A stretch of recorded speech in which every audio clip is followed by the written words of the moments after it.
안녕하세요. 저는 개회식 사회를 맡게 된 사단법인 늦본 문익환 기념사업회 이사 겸 사무처장인 문영미입니다. 반갑습니다.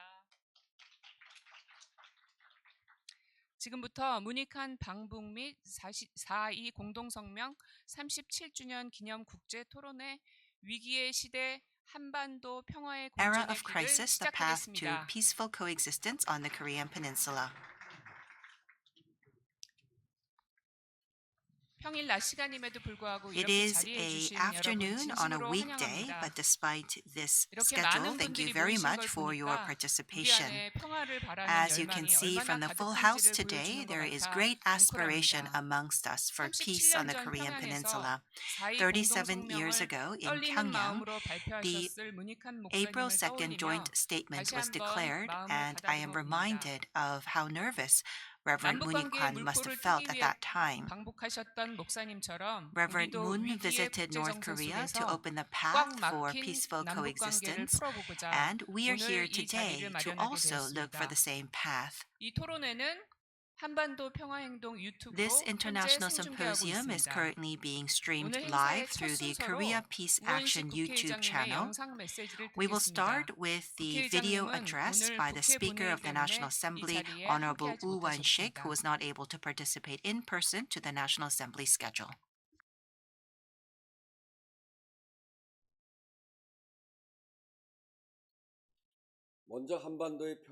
First and foremost, I'd like to extend my deepest appreciation and solidarity to all those dedicated to renewing the vision of peace and coexistence on the Korean Peninsula. It's a great pleasure to be with you today. I am Woo Won-shik, Speaker of the National Assembly. I'd like to thank Mun익환 Memorial Foundation, the National Assembly Northeast Asia Peace and Coexistence Forum, Civil Peace Forum, and Korea Peace Action for their dedicated efforts in organizing this event. In those dark times when dictatorship trampled upon democracy and division was used to justify authoritarian rule, Reverend Moon stood at the forefront of the movement for democratization and unification. Inspired by his courageous actions, efforts towards inter-Korean reconciliation continued through the June 15 Joint Declaration, October 4 Inter-Korean Summit, and the April 27 Panmunjom Declaration.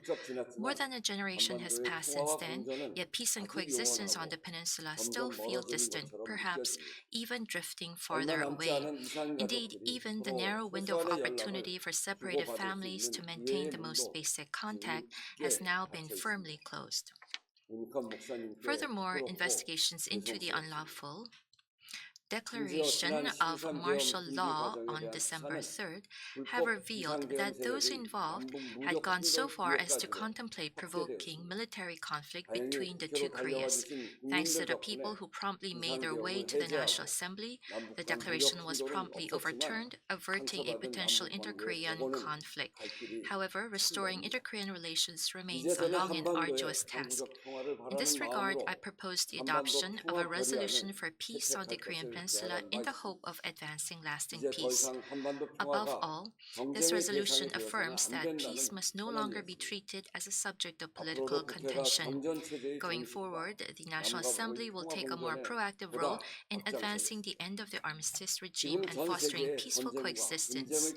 Today, as the world is engulfed in war and conflict, we need more than ever a vision of peace and coexistence, along with the warmth of heart and unyielding courage that Reverend Moon embodied throughout his life. I sincerely hope that today's forum will serve as a meaningful opportunity to honor his legacy and to engage in constructive discussions that help reopen the path to peace on the Korean Peninsula. Thank you.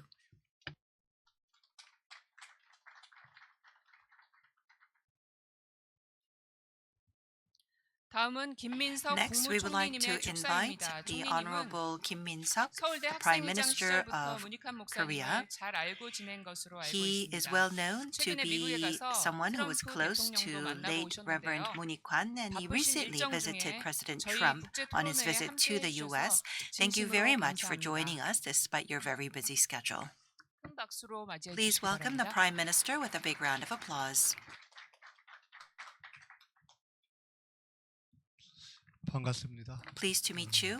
봄이 이제 다 왔는데 Spring is just around the corner. 겨울이 아무리 매섭고 길어도 봄은 However 곧 온다 long 하는 and harsh 목사님 the 메시지가 winter 또 may be, 생각나는 시간인 것 the 같습니다. spring always comes, 오늘 as have been mentioned by the late Reverend. 송균영 목사님께서 Reverend Song, 신부님께서 문 목사님 he has mentioned 기리면서 that 이 시기에 우리 as 평화와 we 번데의 remember 문제를 the late 함께 Reverend Mooney 고민하는 Kwan, 행사 he 심포지움 has 토론회를 planned this 여신다는 international 말씀 듣고 굉장히 symposium to 반가웠습니다. commemorate Reverend Moon 잠깐이라도 and 나서 peace 인사를 on the 드리는 Korean 것이 Peninsula. 도리겠다 And I 하는 did 생각이 want to 들었습니다. participate even if it is for just a 오랜만에 little 문 while 목사님 today. 생각이 들었습니다. I was 제가 reminded of Reverend 목사님이 Moon 청주교도소에 because of this symposium. 우선은 워낙 여러 번 가셔서 Well, 연도가 Reverend Moon 헷갈리시겠지만 was in prison on numerous occasions. I think it was in 86 he was in the Cheongju prison facility. At that time, in 1986, when he was imprisoned in Cheongju, I was also there. Yes, we were in different halls, but I was in the same prison. And so I remember being there with him in that prison. 잘 계신지 매일 안부를 Through 전하고 the 말씀을 ward 듣고 officers, we 오늘 뭐 always 하셨는지 learned 그걸 about 듣는 the whereabouts of 매일매일 Reverend 안부 Moon 전하는 그 and 일과가 how he was 저로서는 doing. 굉장히 And so at 기쁜 that time, 하루하루의 이렇게 과정이었습니다. it was a great joy 제가 every 나는 day 것은 to 그때 hear his news 매일 from the 아침마다 other 명상을 ward. 하시면서 We had 그때그때 heard that 명상을 Reverend 이렇게 Moon 생각하신 거 would always 전해주셨는데 meditate 어느 날은 and he would share his 오늘은 thoughts. And one 아마존에 있는 day, 원주민들하고 대화를 했어. we heard 하는 that he said, 말씀을 전해 I 들은 actually 거예요. meditated and I had an 잘 opportunity 모르겠다 to talk 생각하면서도 to the 저희는 그때도 people 지금 living in the 돌이켜보면 Amazon. 맞는 I 것 don't know if 같다. it's true, 아마 but 그렇게 I 하셨을 believe 것 it's 같다라는 probably very 생각을 true 했던 것이 기억이 given 납니다. what Reverend Moon 맑은 was like. 영혼과 He was 따뜻한 a 마음과 very 뜨거운 honest 정열을 다 spirit and he 갖고 was a very 계셨던 passionate spirit. 저희에게는 저희 민족사회 또 우리 And 대한민국에서 so in the 해방 Republic 후에 of Korea, 저희들이 함께 ever since 모셨던 the 굉장히 liberation, 귀한 he was 어른이셨습니다. a great elder amongst 문 us. 목사님께서 Reverend 처음에 Moon, 방북하셨을 때의 when he first 충격이 visited 아마 North Korea, 지금도 저희에게 남아 있는 것 and 같습니다. that 그 visit 이후에 left such a 많은 big 평화와 shock to 통일을 all of 위한 us. Ever since 행동과 then, there was a lot of 이런 action for 움직임이 peace 있었지만 and unification. 아마 But I do 단독적 행보의 believe 충격은 that 가장 큰 것이 아니었을까 that was 싶습니다. probably the biggest 그만큼 shock to all 통상적 of us. 상식과 관행과 상상력을 That 뛰어넘는 is how 것이었고 he was going 어쩌면 beyond 그랬기 our 때문에 그 imagination, 이후에 beyond what we 우리 can 역사에 ever 획을 think 크게 about. 여신 것이 And 아닌가 that is why 생각합니다. he left a 제가 big 얼마 전에 mark in our 미국에 history. 가서 Recently, I 그 visited the 전에까지 US 포함해서 두 번 벤스 부통령, 한 and 번 I 트럼프 had an 대통령을 opportunity 만났는데 to 저는 meet 그 President 과정을 Trump 통해서 and I had an 통상적으로 opportunity 사람들이 to meet 생각하는 Vice 것보다는 President Vance on 어떤 two 이유에 different occasions. 의해서이던 미국 측에서 And so whatever the reason 북측과의 may be, 대화 또는 그에 대한 I 관심이 do understand that 있구나 the 하는 US 것을 is interested in 확인했습니다. talking 이 to North 나름대로 Korea. 이러저러한 우리의 There could 판단과 be different 진단에 reasons 대해서 for 전하고 this, but I 이러이러한 am 방식으로 sure of that 접근하면 intention. 어떤가라는 And so I do 이야기도 하고 believe that there 그에 is 대한 room 일정한 for 반응도 maneuver by all 하긴 of us. 했었지만 그러나 역시 중요한 것은 우리가 But 어떻게 what is 하느냐죠. important is what we do. 그리고 우리가 어떻게 하느냐가 또 전체 상황을 바꿀 And 만큼 what 그렇게 we 우리의 do 힘이 또 may not 만족스럽지 be 못하다는 so 것도 strong 현실이고 that it can 그러나 그 change 모든 the whole 것을 path. 통해서 That is quite true. 저희들은 But through all of this, 우리가 우리의 문제를 해결해 we 가야 ourselves 한다라는 must 원칙을 find the 다시 확인하는 solutions 것이 for our 모든 challenges. 문제 해결의 출발점이 And I do 아닌가 believe that 싶습니다. that is a 그런 starting 귀한 point to find the solution. 깨달음을 저희에게 온몸으로 가르쳐 And 주셨던 this 문 was an 목사님을 enlightenment 기리면서 given 오늘 to 이 me 자리에서 by 논의하는 모든 Reverend Moon. 논의가 I do 참으로 hope that this 귀하고 opportunity to 실질적인 commemorate 그러한 him 진전이 will be 되기를 a valuable 바랍니다. 다시 opportunity 한번 문 to 목사님을 proceed forward. 생각하면서 Once again, I am 기리면서 reminded of Reverend 그리워하면서 Moon. I miss 오늘 him very much. 토론회가 잘 And I look forward to 마무리되기를 a most 빌겠습니다. successful 한 가지 양해를 symposium. 구할 것은 I would like to ask 조금 you 전에 for your 영상 understanding. 인사하신 우원식 의장님 계신 곳으로 저를 Well, 가야 I 됩니다. need to actually 동시에 visit the National 저희가 Assembly 국회가 where 본회의가 Speaker 시작돼서 Woo-won-shik 먼저 이렇게 had 자리를 spoken 떠나라고 from 양해해 through 주시기를 the 부탁드립니다. video. So I do need 감사합니다. to attend the National Assembly session at 2. So I will not be able to join you until the very end. I ask you for your understanding. Thank you. 축하의 말씀 감사합니다. Thank you very much, Prime Minister, for your congratulatory 바쁘신 remarks. 와중에 이렇게 자리해 And we 주셔서 다시 appreciate 한번 감사의 말씀 the fact that 드립니다. you've taken the time out of your busy 저희 schedule to be with 송경영 us. 눕본 Next, we 문익환 invite Song 기념사업회 Kyung-yong, 이사장님의 chairperson of 인사 the 말씀이 Munikwon Memorial 있겠습니다. Foundation, for 송경영 his 이사장님은 remarks. 길이의 신부라고 할 정도로 Chairperson Song is 고난받는 called 현장에 늘 the 함께 priest 계신 on the 분입니다. street, and 이 he has 행사를 been a very 발의하시고 active 또 person 조직해 in this 주시기도 field, and 하셨죠. he's also 인사 has 말씀 taken the lead in 들어보겠습니다. organizing this event. So let's listen to his welcoming remarks. 함께 해주셔서 Thank you very 고맙습니다. much for sharing your time with us. 준비한 말씀을 읽도록 I have a 하겠습니다. text, so I will read. 존경하는 내외 my 기빈 speech. 여러분, 그리고 Distinguished guests from Korea and abroad and esteemed colleagues committed to advancing peace and coexistence on the Peninsula, I extend my sincere appreciation and solidarity. As chair of the Munikwon Memorial Foundation, it is both a privilege and a profound honor to host and participate in today's international forum. At the outset, I wish to express my deepest appreciation to Dr. Frank of the Stimson Center and Ms. Mary Joyce of Peace Boat for their distinguished presentations. And I would also like to thank all of the other speakers and presenters as well. I also extend my profound respect and gratitude to the Honorable Speaker of the National Assembly, Woo Won-sik, for his congratulatory remarks conveyed by video, and to Honorable Prime Minister Kim Min-seok for gracing us with his presence today. I further wish to convey my sincere appreciation to the co-hosting and organizing institutions, National Assembly, Northeast Asia Peace and Coexistence Forum, Civil Peace Forum, and Korea Peace Action, as well as to all distinguished participants and staff who have made this forum possible. And I'd also like to thank extend my special appreciation to advisory member Kang Hee-suk of the foundation, whose lifelong prayers and steadfast commitment to peace, together with her generous support, have made this event possible. Today we have gathered to commemorate the 37th anniversary of Reverend Moon's visit to North Korea and announcement of April 2nd joint statement. Yet this is not merely an occasion for commemoration, rather it's a moment to ask again and to begin anew. 37 years ago, at a time when dictatorship suppressed democracy and division was used to justify that repression, Reverend Moon devoted himself fully to crossing the boundaries of division. His visit to the North was not merely a visit, it was an act that transformed what had once been a forbidden imagination into reality. The spirit and direction it embodied were carried forward through the June 15 Joint Declaration, the October 4th Declaration, and the April 27 Panmunjom Declaration, opening a path toward peace on the Korean Peninsula. And yet today, we stand before a reality in which that path is once again receding and drawing farther away. If the spring of 2018 was a time that opened the possibility of dialogue and reconciliation, the spring of 2026 is one in which conflict and confrontation are once again becoming structured. North Korea's nuclear capabilities have advanced, while the war in Ukraine and conflicts in the Middle East are fundamentally reshaping the international order. Strategic competition between the US and China has intensified, and the Korean Peninsula is once again being drawn to the forefront of these tensions. Above all, the two Koreas have begun to define their relationship not as a special relationship oriented toward reunification, but as one between two hostile states. This shift is not merely rhetorical, it is structural, with the potential to define the future of the peninsula. Under these circumstances, we cannot open the future with the methods of the past. Dr. Frank and Ms. Mary Joyce, who have kindly taken on the role of presenters today, approach the question of peace on the peninsula from different vantage points, yet share a common sense of purpose.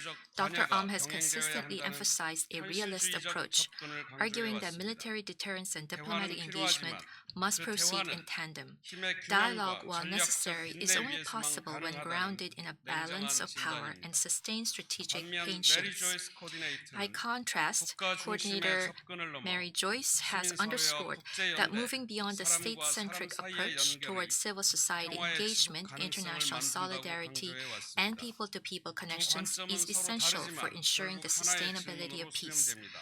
Though these perspectives 어떻게 differ, they 평화를 ultimately 현실로 converge 만들 on a 것인가? single question: 이 how 질문 then 앞에서 can we make 우리가 a 가져야 할 peace? 태도를 Can we 조금 make peace a 다른 reality? 언어로 표현해 보고자 In 합니다. addressing this question, I'd like to frame the posture we must adopt in slightly different 평화는 terms. Peace 의지만으로도 doesn't 오지 come through 않습니다. declarations alone. 평화는 It doesn't 조건을 come through 만들고 will alone. 관계를 It is 쌓고 forged through the 시간을 creation of 견디는 conditions, the 과정에서 building of 만들어집니다. relationships, and the endurance of 그런 time. 의미에서 우리는 다시 기본으로 돌아가야 In this 합니다. regard, we must return to the 상대를 basic 이해하려는 노력, principles, the effort to 조급함을 understand 이겨내는 the 인내, other, the patience 과거의 to resist 성과를 haste, 계승하는 지혜, the wisdom to build 그리고 upon past 무엇보다 우리 achievements, and 스스로 above all, 주체가 the 되겠다는 resolve 의지, to act as 이 agents 모든 of our 것이 own 오늘의 future. 한반도에서 These 다시 are once 요청되고 again being 있습니다. called for on the 특히 Korean 지금 Peninsula 우리는 today. 중요한 At 선택의 this 기로에 critical 서 juncture, 있습니다. we stand at an 미중 important 경쟁 crossroads. 속에서 우리는 어느 Amid 한쪽에 intensifying 종속되는 US-China 존재가 아니라 competition, we must 스스로의 not 미래를 become subordinate 설계해야 to 하는 either side. 주체입니다.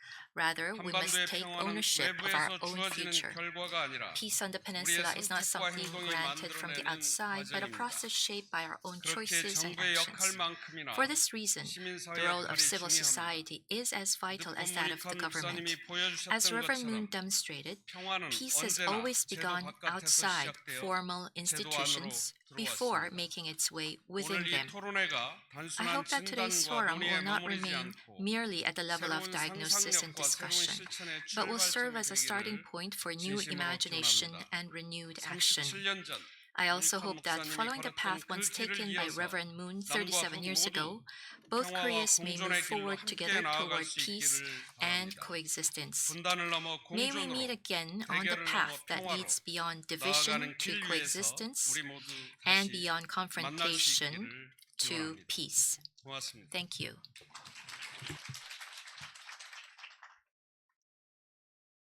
네, 말씀 감사드립니다. Thank you very 다음은 much 오늘 for 행사를 your 공동 remarks. 주최한 한반도 Next, we would 평화행동의 like to invite 명예대표이자 from Korea 한국 Peace 기독교 Action 교회 a 협의회 co-host NCCK의 총무이신 for this 박승열 event, 목사님입니다. Reverend Park 박 목사님도 Seung-yeol, who is 역시 also the General 고난받는 Secretary 이들과 of 늘 National 거리에서 Council of 함께하시는 Churches in 분이시죠. Korea. He is 오셔서 인사 always 말씀 someone who is 들어보겠습니다. by the side of the vulnerable in our society.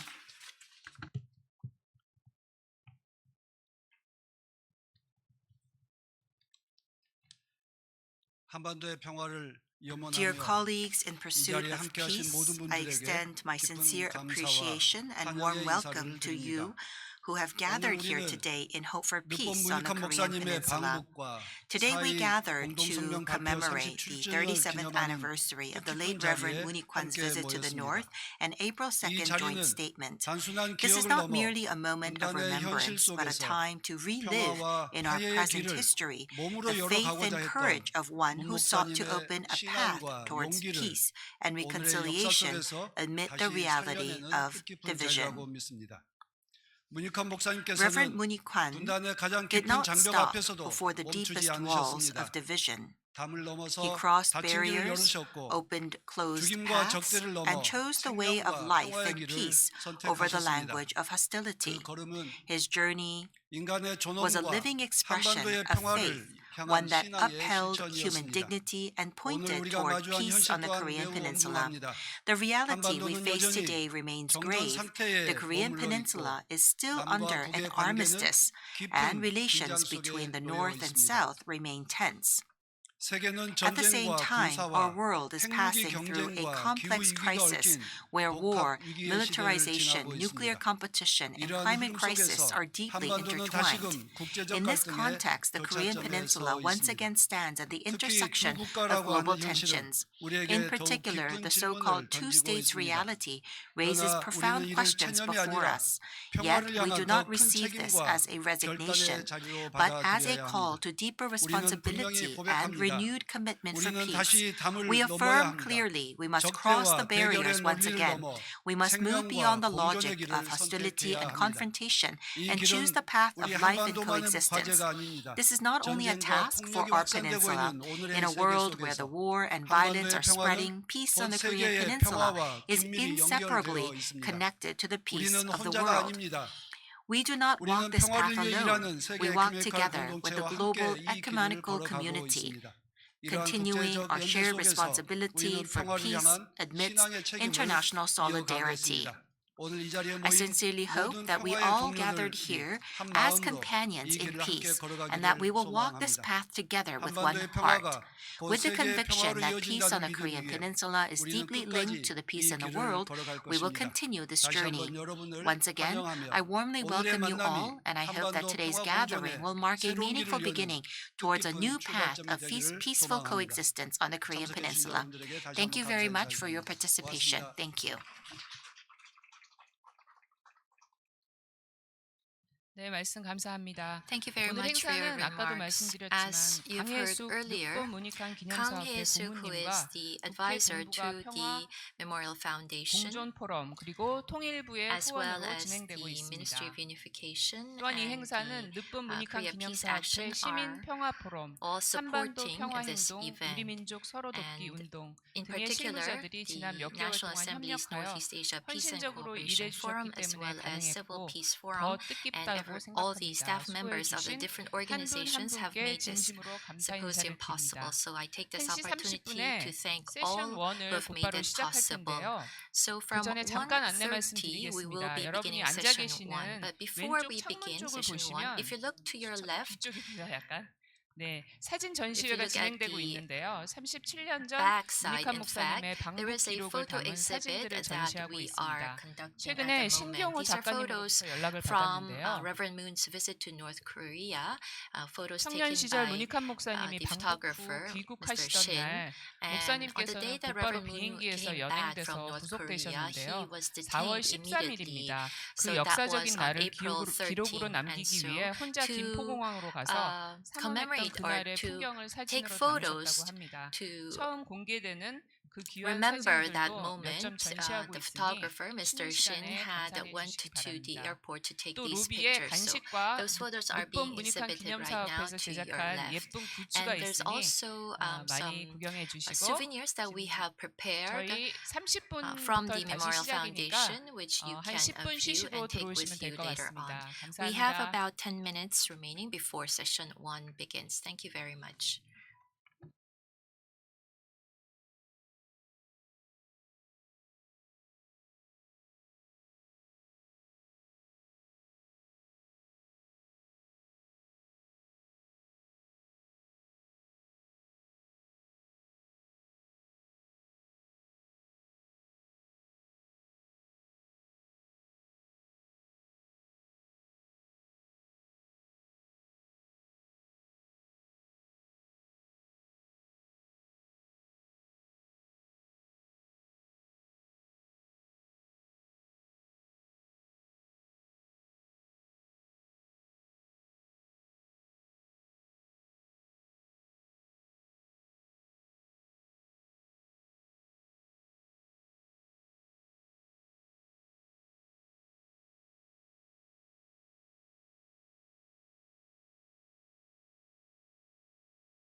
잠시 후 3부터 1세션 시작하겠습니다.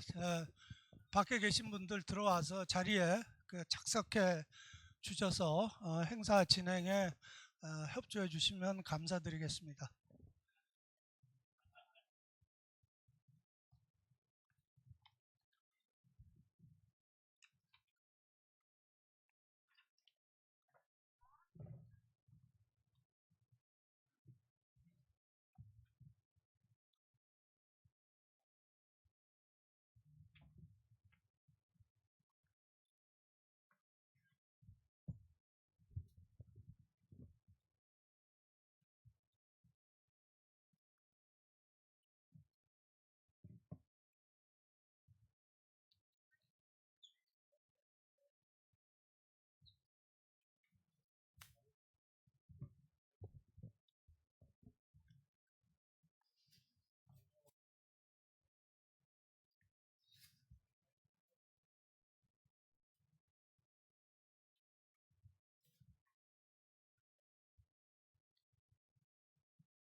시간은 내가 정했는데, 뭐 별도로 지금 시간 정해놓은 게 있어요.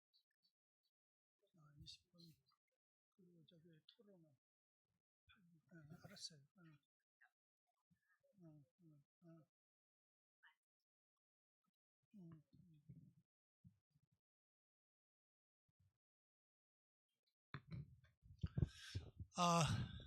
이제 Let us resume for session 1, the path to peaceful coexistence on the Korean Peninsula. 오늘 앞선 행사를 통해서 Through the opening ceremony, I believe that we were able to share the meaning of this symposium already, but let me once again remark on the meaning of this symposium. I am the co-representative of Civil Peace Forum, and I am leading the unification movements as well. My name is Lee Seung-hwan. Pleased to meet you. 37 years ago, Reverend Moon-ik-hwan visited North Korea, and as you are very well aware, that visit opened a path in the very rigid division on the Korean Peninsula. And given the historic Cold War era, I do believe that Reverend Moon's visit opened the way for the end of the Cold War, and the then No administration was swept away through the Cold War, and I do believe that given that time, Reverend Moon, his visit to North Korea laid down the foundation to open a new era, and we are now living in a post-Cold War era on the Korean Peninsula. It has been 37 years since his visit to North Korea, but once again we see that we are witnessing a new era that is moving away from the post-Cold War era once again. And we are also seeing that hostile two-state theory is being presented by North Korea. And so we are seeing an unprecedented strategy for survival and development on the Korean Peninsula. Given this situation, how will we find the solutions to the challenges on the Korean Peninsula?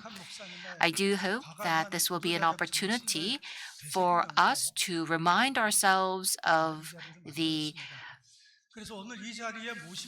thoughts of Reverend Moon and also to move towards peace on the Korean Peninsula. So we have actually invited prominent presenters and discussants for this session so that we will be able to talk about the practical aspects and the actions that can be taken for peace on the Korean Peninsula. 우선 먼저 간단한 Allow me to take this opportunity to briefly introduce our presenters. First, we have two presenters. First, we have Frank who is a non-resident fellow at Stimson Center. He is an expert in U.S. ROK relations. We have with us Frank Please invite him with a big round of applause. We also have with us another presenter, Hong Min, who is a senior research fellow at the Korea Institute for National Unification. Please invite him with a big round of applause as well. Let me now introduce the discussants. We are missing one person. National Assemblyman Yoon Gun-young is not here with us due to the schedule of the National Assembly, and we ask you for your understanding. During the discussion time, I will briefly explain his written remarks to you. The second discussant is Kim Sung-kyung, professor at the Department of Sociology at Seogang University. We also have with us the Deputy Minister of Unification Policy at the Ministry of Unification, Lee Jong-ju. Last but not least, we have with us Kim Chang-soo, who is a board member at the Korean National Strategy Institute and who is also a former policy director at Welcoming Unified Korea. I do believe that it would be best to minimize my statements and interventions. It is my job to be a timekeeper for the presentations and discussions, so please abide by the 20-minute presentation and 8-minute discussion.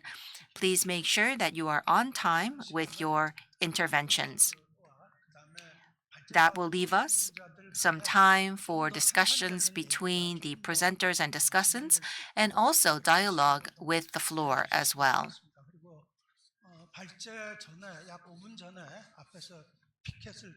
We will actually remind you when there is only 5 minutes remaining for the presenters and 2 minutes remaining for the discussants. So please abide by the time limit. And as you listen to the presentations and discussions, if you have any questions from the floor, since we only have 100 minutes for this session due to the time constraint, we will not be able to accept questions from the audience live during the discussion session. We are also streaming this symposium live on our YouTube channel. So for those of you who are joining us on YouTube, please utilize the Q&A window available on YouTube. And for those of you who are here on site, please utilize the question templates that are included in your proceedings. And so please hand in your written questions. You will not be given an opportunity to ask questions in person. Let us now go to Dr. Frank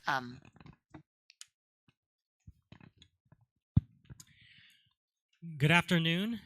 Thank you very much to the Munikan Foundation, Co-Representative Lee, Korea Peace Action, Civil Peace Forum, and the other members of the organizing committee for inviting me to speak at this important conference. So the theme of the conference, Peaceful Coexistence in an Era of Crisis, could not be more timely. We're meeting just a few weeks after the United States and Israel launched large-scale strikes against Iran on February 28, a war that is now threatening to reshape global politics across multiple regions, including Northeast Asia. We meet just weeks after North Korea concluded its 9th Party Congress, which reinforced the hostile state of inter-Korean relations, but also the key to resuming U.S.-North Korea talks. And we meet a few weeks before President Trump is scheduled to meet with President Xi Jinping in Beijing, which highlights the deep uncertainty about U.S.-China competition, the future of the U.S.-ROC alliance, and the fragility of the global order that South Korea depends on for its security and prosperity. So in my remarks today, I will focus on how we can get back on the path to peaceful coexistence with North Korea in this era of crisis and instability. First, let me describe the current situation. We are nearly 75 years after the Korean War armistice, and we're in a situation where the Korean Peninsula remains in a state of unresolved conflict. There have been no official talks between the United States and North Korea for 6.5 years, which is the longest absence of talks between the two countries since they resumed engagement in the early 1990s. And if you take out the outlier period, the anomaly of 18 months of negotiations in 2018 and 2019, the US and the DPRK have not engaged for 14 years. That is the trend that we're looking at right now. And while the two sides are not talking, North Korea has advanced its nuclear capabilities, both quantitatively and qualitatively, over 50 nuclear weapons and growing each year, and a variety of delivery systems that threatens the United States and its allies. And it's not just North Korea. South Korea, Japan, China, Russia, the US are all similarly enhancing their own military capabilities, furthering an arms race that is increasing tensions in the region. At the same time, even though 2025 was a very tumultuous year of change with high-stakes summits and tectonic shifts in geopolitical trends, U.S.-North Korea relations remained largely static, for better or for worse. There were no diplomatic breakthroughs, and this has created a sense of gloom about the prospects for diplomacy in the coming years. And I think the fundamental problem is that there is a clash between two divergent, irreconcilable end states. So on one hand, North Korea wants recognition of its nuclear status and regime security. On the other hand, the U.S.-South Korea alliance seeks complete denuclearization and democratic unification. These goals are incompatible, and this structural incompatibility causes problems. It fuels distrust, it undermines diplomacy, it increases the arms competition, and it increases the risks of miscalculation. And so I think for the last 15 years or so, the United States and South Korea have tried to force their goals onto North Korea by applying pressure. But pressure has not worked. North Korea is more nuclear capable today than at any point in its history. Similarly, sanctions, isolation, they haven't worked to change North Korea's calculus. In fact, they have hardened North Korea's calculus. And so this impasse has created a status quo of hostility. So the reality today is that there are two incompatible end states and no practical way to satisfy those both desired end states. Still, it's unacceptable to continue to maintain the status quo of hostility. We still have an urgent need to achieve a stable coexistence that prevents the tense stalemate from escalating into armed conflict. And I think this requires some type of mutual reassurance. So I've written about this before. I've argued that we need to move away from the status quo of hostility to a new framework of stable coexistence. And that means the major stakeholders have to de-emphasize their maximalist goals to manage risks, reduce tensions, and reassure each other. And I offer a framework for stable coexistence that rests on 5 pillars. I'm only going to get into the first 2 pillars, and then I'll just briefly skim over the remaining 3. And the first pillar is mutual sovereignty. Each country needs to feel safe and secure in their own sovereignty. And that means that both sides need to recognize the sovereignty of the other side. North Korea has basically done this, but it's not clear to me whether the United States and South Korea have. President Lee has said that he wants peaceful coexistence with North Korea, and he has no intention of unification through absorption. But North Korea has said Lee's approach is still deceptive. And this is likely because South Korea still has policies that challenges North Korea's sovereignty. For example, South Korea still seeks long-term unification. Article 3 of the Constitution considers North Korean territory as part of South Korea. Article 4 of the Constitution says South Korea should seek unification based on a free and democratic order. There's still, obviously, the South Korean government ministry focused on unification. And Article 92 of the Constitution establishes the National Unification Advisory Council. So I think, arguably, North Korea could consider these aspects of the Constitution as being in support of regime change and undermining its sovereignty. So if South Korea really wants to exist peacefully with North Korea, it needs to seriously assess what types of measures would sincerely signal respect for North Korean sovereignty. Otherwise, I think South Korea will need to accept an environment of constant hostility and a complete freeze in inter-Korean relations. The second pillar for stable coexistence is to de-emphasize denuclearization. Kim Jong-un reaffirmed at the Ninth Party Congress that talks with the U.S. are only possible if it abandons denuclearization as a policy goal. I think, if Kim Jong-un didn't want to engage with the U.S., he could have done a couple things. He could have stayed silent, feeling comfortable and secure in the support it has from Russia and China. He didn't do that. Kim Jong-un could have said about the U.S. what he said about South Korea, which is that he just rejects any relationship, right? He didn't do that. Instead, what he did, he clarified he wants to engage with the U.S., but only if it's as basically equal nuclear countries and if it's about peaceful coexistence. So to jumpstart diplomacy, I think the United States and South Korea need to de-emphasize denuclearization and treat it as a long-term aspiration rather than some sort of agenda topic for any engagement. I think ignoring this North Korea concern has left us with no talks and more nuclear weapons. I think President Trump seems to recognize this approach.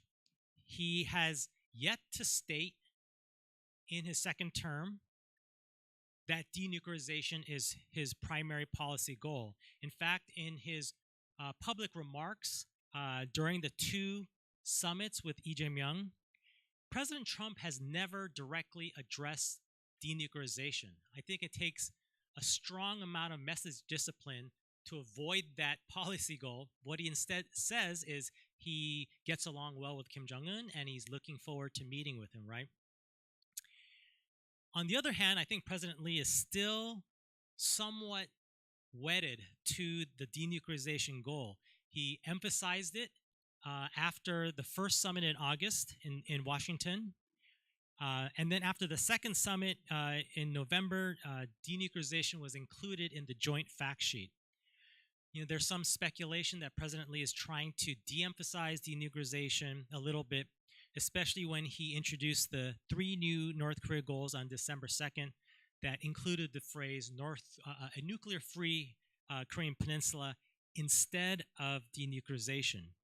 But we've already heard what North Korea's response was this, right? They've already said that South Korea's approach is a deceptive farce, right? So it looks like they see President Lee's measures as incremental, nuanced, but again, more of a semantic trick rather than something that is very clearly a new approach. And I think, it's possible that President Lee's commitment to denuclearization may be preventing President Trump from being more forward-leaning and explicit about de-emphasizing denuclearization. So I think if South Korea really wants to be the pacemaker for diplomacy, I think President Lee needs to be more explicit, more aggressive in persuading Trump to seek talks that explicitly is for the purpose of peaceful coexistence and does not address denuclearization. The reason I say this is because my impression is that there are no senior advisors in the Trump administration who are advocates for engaging with North Korea. So I think South Korea really is the only agent here, the only actor that has the ability, the access to President Trump, who can push for some sort of policy shift. And I should add that when we de-emphasize denuclearization with North Korea, we should also be emphasizing mutual reassurance, tension reduction, and peace building. And this means explicitly signaling to North Korea that we want new US-DPRK relations, we want to end the Korean War, and we want to work towards a peace treaty. It also means perhaps taking unilateral confidence-building measures like suspending the deployment of US strategic assets to the Korean Peninsula, scaling back or suspending large-scale joint military exercises, offering sanctions relief, and ending the travel ban to North Korea.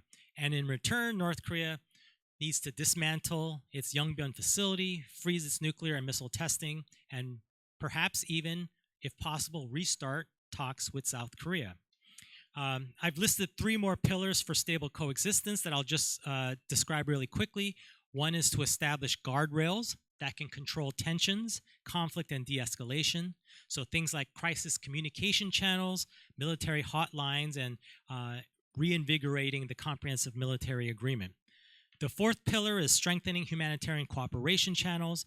And the 5th is building a multilateral diplomatic architecture that engages other regional stakeholders like China, Japan, and Russia to help stabilize the peninsula. Some of these measures can be taken unilaterally for them, but I think ultimately for those measures to succeed, they need to happen as a result of diplomacy and engagement. And so that can only happen if the first 2 pillars, mutual sovereignty, de-emphasizing denuclearization, are achieved. So that's my framework for stable coexistence with North Korea. I'll quickly spend the rest of my remarks to address a few questions that were posed to me by the conference organizers. And the first question is, how can South Korea maintain strategic autonomy amid intensifying US-China power competition while opening a path towards peaceful coexistence? So, South Korea is clearly caught in this gravitational pull between the 2 major powers. And I think over decades, South Korea has been very effective in carefully, prudently balancing its ties to both countries. And I think this continues to be the right way forward. But, we should also recognize that a focus on peaceful coexistence is consistent with the interests of all the major parties, North Korea, South Korea, the US, and China. So I think peaceful coexistence can also form the basis for a common approach. On the other hand, I don't think denuclearization can be a part of this basis for a common approach. And the reason I say that is when I point to China, China already appears to accept North Korea as a nuclear country. There was no mention of denuclearization in the joint DPRK-China meetings, or at least in the China white paper on arms control. And we know that China is not doing an effective job of enforcing sanctions on North Korea. And there's reports that China has resumed joint ventures with North Korea, which are prohibited by UN sanctions. So I think South Korea should drive a peaceful coexistence approach with North Korea, but develop creative ways to de-emphasize denuclearization and unification, which are consistent with North Korea's interpretation of peaceful coexistence. Next question is, what impact might the recent war between the U.S. and Iran have on the Korean Peninsula and the region? So there, I think, obviously the situation is still evolving, and it could turn for the worse. It could extend longer than we hope for, but I can think of several immediate implications for South Korea. One is, of course, energy security. There's, South Korea imports about 70% of its crude oil and up to 30% of its natural gas from the Middle East. Iran's blockade of the Strait of Hormuz has removed approximately 20% of the global crude oil from the market, and we've seen significant fluctuations in Seoul's stock market since the start of the war. There's the impact of military security. The U.S. has expended a significant amount of its THAAD air defense munitions in the Iran war, and we've seen that it's redeploying military assets, THAAD interceptors, PAC-3 systems from Korea to the Middle East. And so South Korea needs to factor this into its own defense planning. Then there's the attention issue. Trump is so consumed by the Middle East that he had to postpone his summit with China, the major issue, the U.S.-China major power competition. He had to postpone that because of what's happening in the Middle East, right? And then, of course, the lessons that North Korea is taking. North Korea has already stated publicly that its decision to maintain and develop its nuclear weapons was the right decision for a variety of reasons, but they pointed to Iran and what's happening there as a justification. So, when we ask, how can the Korean Peninsula pursue peace building without escalating military tensions? Well, I think South Korea should actively resist being drawn into the Middle East conflict and should urge a quick and peaceful resolution through diplomacy. I think the Iran case is a warning. When we think about what the alternative to diplomacy is, it's not necessarily just a state of peaceful deterrence. Like, that's what I think many hardliners think about the Korean Peninsula. If you don't have diplomacy, we can just fall back on the state of deterrence. That's not the case. I think another alternative to diplomacy is war, right? Now, we've seen that in the Middle East and with Iran, and that's what we should try to avoid. Another question is, what strategies could enable South Korea and U.S. civil society to most effectively work in solidarity to pursue peace? So this is a hard question to answer because I'm not a policy analyst. I'm a policy analyst, but I'm not an activist, right? But even from a policy perspective, a civil society strategy is difficult because in the current environment, civil society engagement mostly depends from diplomatic progress, right? It's not the other way around where there's civil society activity that leads to diplomatic engagement. You have to have the official diplomatic engagement that unlocks civil society engagement. And that's been the pattern. So when there's good U.S. DPRK relations, which was the case in the 1990s and the 2000s, that's when you had strong civil society, at least when we're talking about U.S. And South Korea. There was strong civil society engagement, and they were empowered to advance peace building at the people-to-people level. In today's environment, where North Korea has completely cut off ties to South Korea and the U.S., and there are U.S. policies like sanctions and its travel ban that prevent significant engagement between U.S. citizens and North Koreans, civil society has almost no ability to engage directly with North Korea. What civil society still does have is the ability to advocate for changes to national policy through grassroots, online, and other mechanisms. But South Korean civil society and U.S. civil society need to work together to determine a common narrative of what the right changes to policy should be. But I should add that the policy prescriptions have to be more specific. It's not enough to just say that dialogue is better than pressure, right? I think one could argue that both President Trump and President Lee believe that dialogue is better than pressure when it comes to North Korea, but that sort of thinking is still insufficient. We're entering a fundamentally new period in terms of relations with North Korea. So the alliance approach to North Korea, I think, needs to change radically as well. And then the last question is, how can South Korean youth be encouraged to embrace the peace movement as a practical strategy? So I think, South Koreans, young South Koreans have a lot to worry about because they're facing so many crises. There's the demographic sort of population disaster. There's the economic pressures, the political culture that seems to frame engagement with North Korea as being disloyal or naive.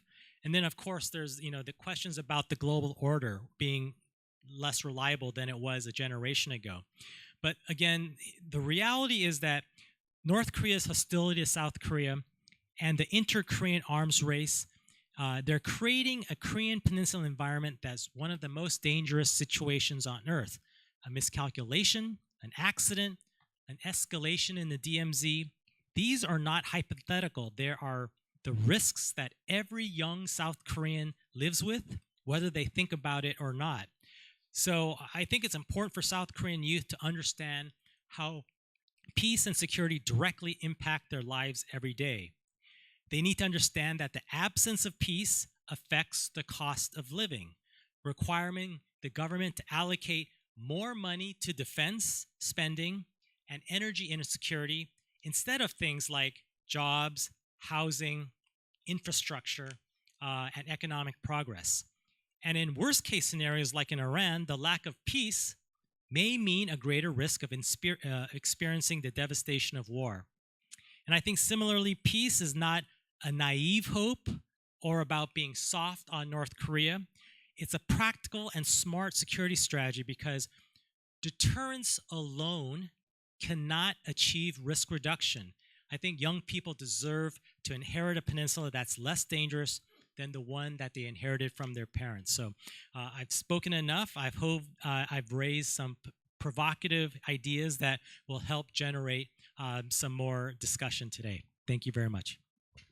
예, 고맙습니다. Yes, thank you very much. You went over time by about 7 minutes, so I'd like to ask the remaining presenter and discussers to keep within your time limit. The second presenter will be utilizing PowerPoint slides, so maybe we can ask our speakers and presenters to take their seats under the stage. And we do have live streaming on YouTube, so if you are actually using the aisle in the middle, please be aware of the camera.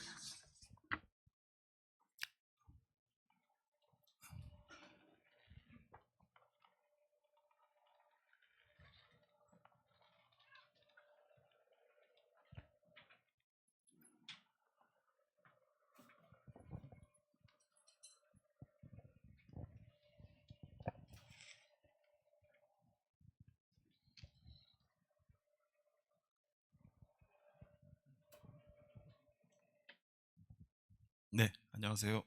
Good afternoon. As I've been introduced, I am Hong Min of the Korea Institute for National Unification. Thank you for this precious opportunity to present at this prestigious gathering. I actually have a long presentation prepared, but due to the time constraint, I will try to be as quick as possible. But I do want to share this sense of challenge with you. In a nutshell, as you can see in my title, I would like to talk about the 5 indexes. We actually had a great presentation about coexistence from Dr. I do believe that the approach is quite similar. But the question that I raise is when we talk about the inter-Korean relations or North Korea, they are not independent issues. They are not challenges that exist in silos. We have to understand the overall era of instability when we view the Korean Peninsula or North Korea. So I do believe that the starting point is different. We are not trying to find a solution through North Korea, but rather in this era of strategic instability, how can we secure strategic stability? And in that process, North Korea could be one challenge. So for this approach, I would like to start my presentation. When we first take a look at Northeast Asia or the Indo-Pacific, I do believe that there are many changes that are happening. We are seeing that there is military competition, and when we saw the attack on Venezuela and on Iran, as well as the war in Uzbekistan, Ukraine, there are many new weapons that are being used. Many people do not wish to use the word war. So we're not really sure if this is war or operation. And I do believe that many technologies are being utilized. For example, stealth technologies or supersonic systems or satellites, unmanned weapons, or AI-enabled weapons. So all of these new technologies are being utilized not only by the state, but also from the private sector as well. In the past, defense was solely by the state, but now it also involves the private sector, and therefore our view of national defense and strategic instability must be different from the past. During the Cold Era or the post-Cold War era, we have had a state-centered defense, but now all of that is changing. So when there is a war, and when that war expands, it's not following the order of conventional weapons going all the way to nuclear war. It's not linear anymore. It's very non-linear the way it expands. Sometimes these new technologies will go straight to nuclear strategies without going through conventional strategies, or conventional strategies may be used to threaten nuclear weapons, leading to misunderstandings and preemptive strikes. For example, like in the Old West, when you had to pull out your gun before the other person does. We are also seeing that there's an expansion despite the price tag, and that's what we're seeing in the US as well. We are seeing that because the US has absolute superiority in terms of technology, they tend to misunderstand that they have the war that they can win in just a few days. And President Trump also talked about how he can win this war in just a few weeks. And that actually is because of this sure superiority in the arms race. And so that conviction could lead to misunderstandings, misinterpretations, and wrong decision makings. That is the extent of strategic instability. During the USSR and US Cold War era, we saw that USSR and US would build nuclear weapons in order to make sure that they have containment of each other.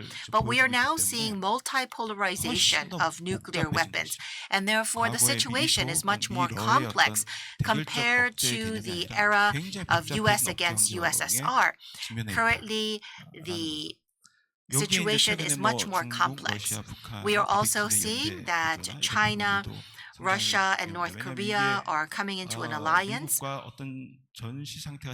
So when there is a war with the US, China and Russia, will they talk about using their nuclear weapons together? Or what will be the range of technologies that can be used against the US, China, and Russia against each other? 시간상 많이 Well, due to the time 말씀드리는데 constraint, I will not 또 be 하나 able to 이제 go into the 한미 안보 details. 협력이라든가 동북아의 불안정성도 We 굉장히 are also 가속화되고 seeing the 있습니다. trilateral alliance between US, 자, Korea, 그래서 and 전략적 Japan, which is 안정성에 대한 also 좀 leading to new 이해가 좀 필요할 것 instabilities. 같습니다. 이 So we 전략적 have to think 안정성이라는 걸 about 이제 strategic 1961년이죠. stability. 토마스 In 셸리 1961, 제시를 Thomas 했던 Shelley 내용들인데 talked about this issue first. 잠재적인 적국이 있는데 그 So if there 적국들이 is a 선제공 potential 공격이나 enemy 군비 진각을 state, 선택할 and 유인이 that potential 구조적으로 enemy state 약화되거나 제거된 상태를 has a 의미합니다. strategic 그만큼 서로 확증 파괴에 대한 possibility 두려움 때문에 of 최소 그 억제를 making a 유지할 수 있는 그런 preemptive 상황들이죠. strike, that 그래서 would mean that they have to 특히 두 have 가지 a 위기의 form of 안정성과 deterrence. 이제 군비 경제의 안정성들을 So 많이 we have to 얘기해왔습니다. think 위기 about 안정성이라는 거는 the stability of 당장에 crisis and 군사의 also 위기 the 상황에서 어느 stability of 쪽도 an 선제 arms 공격을 race. 할 유인을 갖지 않은 So 상태. the latter, 약화된 the 상태. former, is when there is 위기 no 안정성 상태라고 얘기하고요. possibility of 군비 making 경제의 preemptive 안정성은 strikes. But when we think about the 평시의 latter, 안정성인데 this is 상대의 about 전력 the 증강이 stability in 치명적 peace 위협이 times. 되지 않아서 여기에 대응해서 If there 지나치게 is 군비 no 증강할 sure 필요가 없는 상태. vulnerability, this 뭐 would 이렇게 be 얘기합니다. a 근데 time 현대적으로 where 이게 you 굉장히 don't have 확장이 to make 됐습니다. 군사 preemptive strikes. 기술이 But in reality, we are 크게 seeing 제고됨에 that 따라서 wars are 여기에 being 맞는 expanded. We are 복잡성이 seeing the 생긴 거죠. development 교차 안정성이란 of 뭐냐면은 defense 이제는 technologies, 핵과 and now we are 재래식이 seeing 몇 that 가지 it is 구분되지 leading to 않습니다. expansion of wars. 지금 We are not 북한이 seeing 보유하고 a 있는 무기를 sure, 보시면 미국, clear-cut 그다음에 line 일본, between 뭐 conventional and 거의 nuclear 대부분의 weapons. 국가들이 This is 장거리 same for 정밀 US and China. 무기들을 Long-range 지금 precision 만들고 strike 배치하고 weapons 투하하고 are 있는데 being 이 대부분 다 developed 이중 and 용도입니다. also 핵탄두도 가능하고 재래식탄두도 가능한. 그래서 도대체 deployed, 이게 and these are 핵탄두를 쏘는 건 dual 재래식탄두인지 use. It 알 can 수 be 없는 used for 상황인데 missiles, but it could also 이것도 be used for 기본적으로 nuclear 중요한 weapons. And 그런 so this 교차성들이라고 볼 trend 수 is 있고 a very 또 하나는 important change. 뭐 사이버부터 시작을 해서 We also 우주, have 그다음 지상, cyberspace, 해상 we 어떤 have 플랫폼도 이게 다 space, and we have 슈터, 서로 이제 쏠 terrestrial, 수 있는 and 플랫폼으로서 all 작용하기 of them 때문에 can be 이 platforms 연계성이 as 어마어마하게 shooters or 과거와 launchers. 달라졌다라는 거. And so 그리고 that is a big 다 change that we 아시다시피 see. And 경제라든가 as you're well 또 aware, whether it be 군사, economy 그다음에 여러 or 정치 military 외교적인 문제들이 force, 이제는 분리돼 있지가 않습니다. 완전히 politics, 통합적인 diplomacy, 방식으로 all 연결이 of this is, 있기 does 때문에 이 not 교차 exist in 안정성 어떻게 silos. It's all 관리하냐의 integrated. 부분이 굉장히 And 중요한 therefore, 부분이 we need to make sure that we have 근데 현대적으로 봤을 때 multifaceted 공존의 stability. 안정성이라는 부분이 있습니다. We also need to think about the 행정 국가들이 coexistence 평화롭고 조화로운 관계를 stability. 누리는 지역 글로벌 환경. We have to have 이게 a 사실 peaceful 전쟁 규제가 아니라 coexistence 구조적 of 위협 감소, nuclear states. 협력적인 질서 형성이 We also 있느냐, need to have 그 의지들이 collaborative 있느냐라는 order, 걸 이제 and we need 확인합니다. to make sure that there is intention 네 to 개의 maintain 개념을 굳이 이렇게 cooperation. 정확하게 말씀드리는 So the 이유는 reason why 지금 I am 얼마나 going through all of these 불안정한가를 concepts 말씀드리려고 is to talk about 자, how 미국의 전략적 unstable the 안정성 이 current 시기에 situation 대해서는 is. 좀 시간 관계상 다 Well, 설명 due to the 못드리는데 time 어쨌든 constraint, I will not 미국은 be able to talk about the 과거 US's 서로 쏘지 view 않는 of 구조를 strategic 만들겠다라는 미소 stability. 사이의 억제 In the 구조에서 past, there was the 균형 deterrence 또는 against 그것을 USSR 좀더 so 우위로 that 가겠다라는 you can 거였어. deter 최근에 each 와서는 other from shooting one 경쟁적인 another. But 논리로 now 많이 we are 바뀌었습니다. seeing that everything is a competition. 러시아 역시 마찬가지고 This is 중국 same 역시 for Russia 마찬가지고 and 전략적 China. 안정성 얘기들을 굉장히 많이 하고 Everyone 있는데 talks about 대체적으로 strategic 상대에 대한 stability, 전략적 취약성 때문에 이걸 but 어떻게 because of 극복하느냐. the 그래서 strategic 더더욱 많은 vulnerability that do 것들을 exist, 개발하고 there are 배치하고 more 실제 development, more 실천한다라는 deployment, 것하고 and 분리돼 있죠. actual use as well. 자, 근데 최근에 이제 미국이 Recently, 11월, 올해 1월 last NSS, November NDS and 이제 this 국가 안보 January, 전략, the 국가 US 방위 전략 announced 대부분 the 발표를 했는데 National Security Strategy 내용들 and National 보면은 Defense 이 Strategy. 네 And 개 if we 지표를 take a look 평가를 한번 at 해보는 the 겁니다. National 미국의 Security NSS와 NDS는 Strategy and National 어떤가라고 Defense 본다면은 Strategy, 위기 we can 안정성이 see 매우 약화된 that 가능성이 높습니다. there 왜냐하면 그 is ND, a NSS very 내용에는 MD low 우주망을 strategic 우주방어를 강화하겠다. stability. 이 So they're 내용은 trying 결국은 to 상대로 strengthen 하여금 the space defense system, 선제 유인 억제에서 which 이제 means 더 that that 많은 is a 걸 way to 강화해서 deter 미국이 preemptive 강화하려고 strikes 하는 by MD나 possible 우주방어를 enemies. 뚫거나 또 유사한 In 방식의 order to 방어를 make a 만들어야 된다는 preemptive 경쟁 strike 북쪽이죠. or deterrence 결국 against the 러시아가 US, now they have to 과거 work 이제 with 대한민국이 space. 극초음속 미사일을 만들었던 이유도 미국이 Russia MD에 대한 created supersonic systems because they wanted to respond to the US's national defense strategy. And so we are seeing that it's overwhelmingly weakening NSS, NDS strategic 어느 곳에도 stability. 군축, 군비 통제 And there is 신뢰 no 구축이라는 말은 talks 등장하지 of trust 이건 building 그나마 or 예전에 arms 평소 그냥 reduction. 상식적 그 일종의 Arms reduction 관행적으로 and 하는 confidence 어떤 building 용어였는데 그조차 were 등장하지 않습니다. words that 그만큼 were always 최근에 뉴 used for 스타트가 national 완전히 security 이제 strategy 그 and national defense strategy, 폐기됐죠. but 그렇기 it's 때문에 사실상 actually, those 실질적으로 words 지금 do not 군비 경쟁의 appear 안정성이 anymore. 붕괴된 상태. And so we are 충분히 seeing that there 안정성이 has 마찬가지입니다. been a breakdown of the arms reduction regime. So, of course, people are interested in arms reduction, but there are wars happening all over the globe. And so we are seeing that this is actually being leveraged by the strong powers, which means that strategic instability is increasing. This is the same for coexistence stability as well. There is no intentions in the national security strategy and national defense strategy for coexistence. And this is the same for North Korea as well. So first, North Korea wishes to have deterrence against the US. North Korea wishes to empower itself to deter the US and also to have stability over the regime. And that actually is a stability for the arms race. In this Asia-Pacific region, where we do have nuclear states, North Korea wishes to build its nuclear armory in order to respond to the US. And North Korea also talks about global stability. North Korea calls itself a nuclear state, and so North Korea is now utilizing this theory. And we are seeing that Chairman Kim Jong-un also talks about stability through becoming a nuclear state. So I think I need to keep my presentation a little bit shorter. If we take a look at the weapons being developed by North Korea, it's dual use. It's for both conventional weapons and nuclear weapons, short range for the Korean Peninsula and long range for the US. These weapons are for covering their strategic vulnerabilities, and so it is in a way threatening the possible enemy state to not threaten them. And North Korea is saying that we are developing our power to hit US mainland, and that is why North Korea continues to display these weapons to the public. The hostile two-state theory is what North Korea is proclaiming. This actually is to abandon the denuclearization framework. Recently, Chairman Kim Jong-un has mentioned that South Korea is a threat to North Korea because South Korea stands by denuclearization. Nuclearization was so that North Korea can become a nuclear state to deter the US. So it is a national goal, and it is for the national interests of North Korea. And it seems that Korea, always working for denuclearization, seems to be the one who is against their national interest. So that is why they're excluding South Korea. And they also want to dismantle the US, Korea, and Japan alliance. So whatever the administration that steps into office in Korea, there are sometimes the channel for communication is open, but in the end, denuclearization is a goal for South Korea. And so that is what North Korea is against. And we also have to take a look at the aspect that North Korea is looking to continue to have deterrence through nuclear power.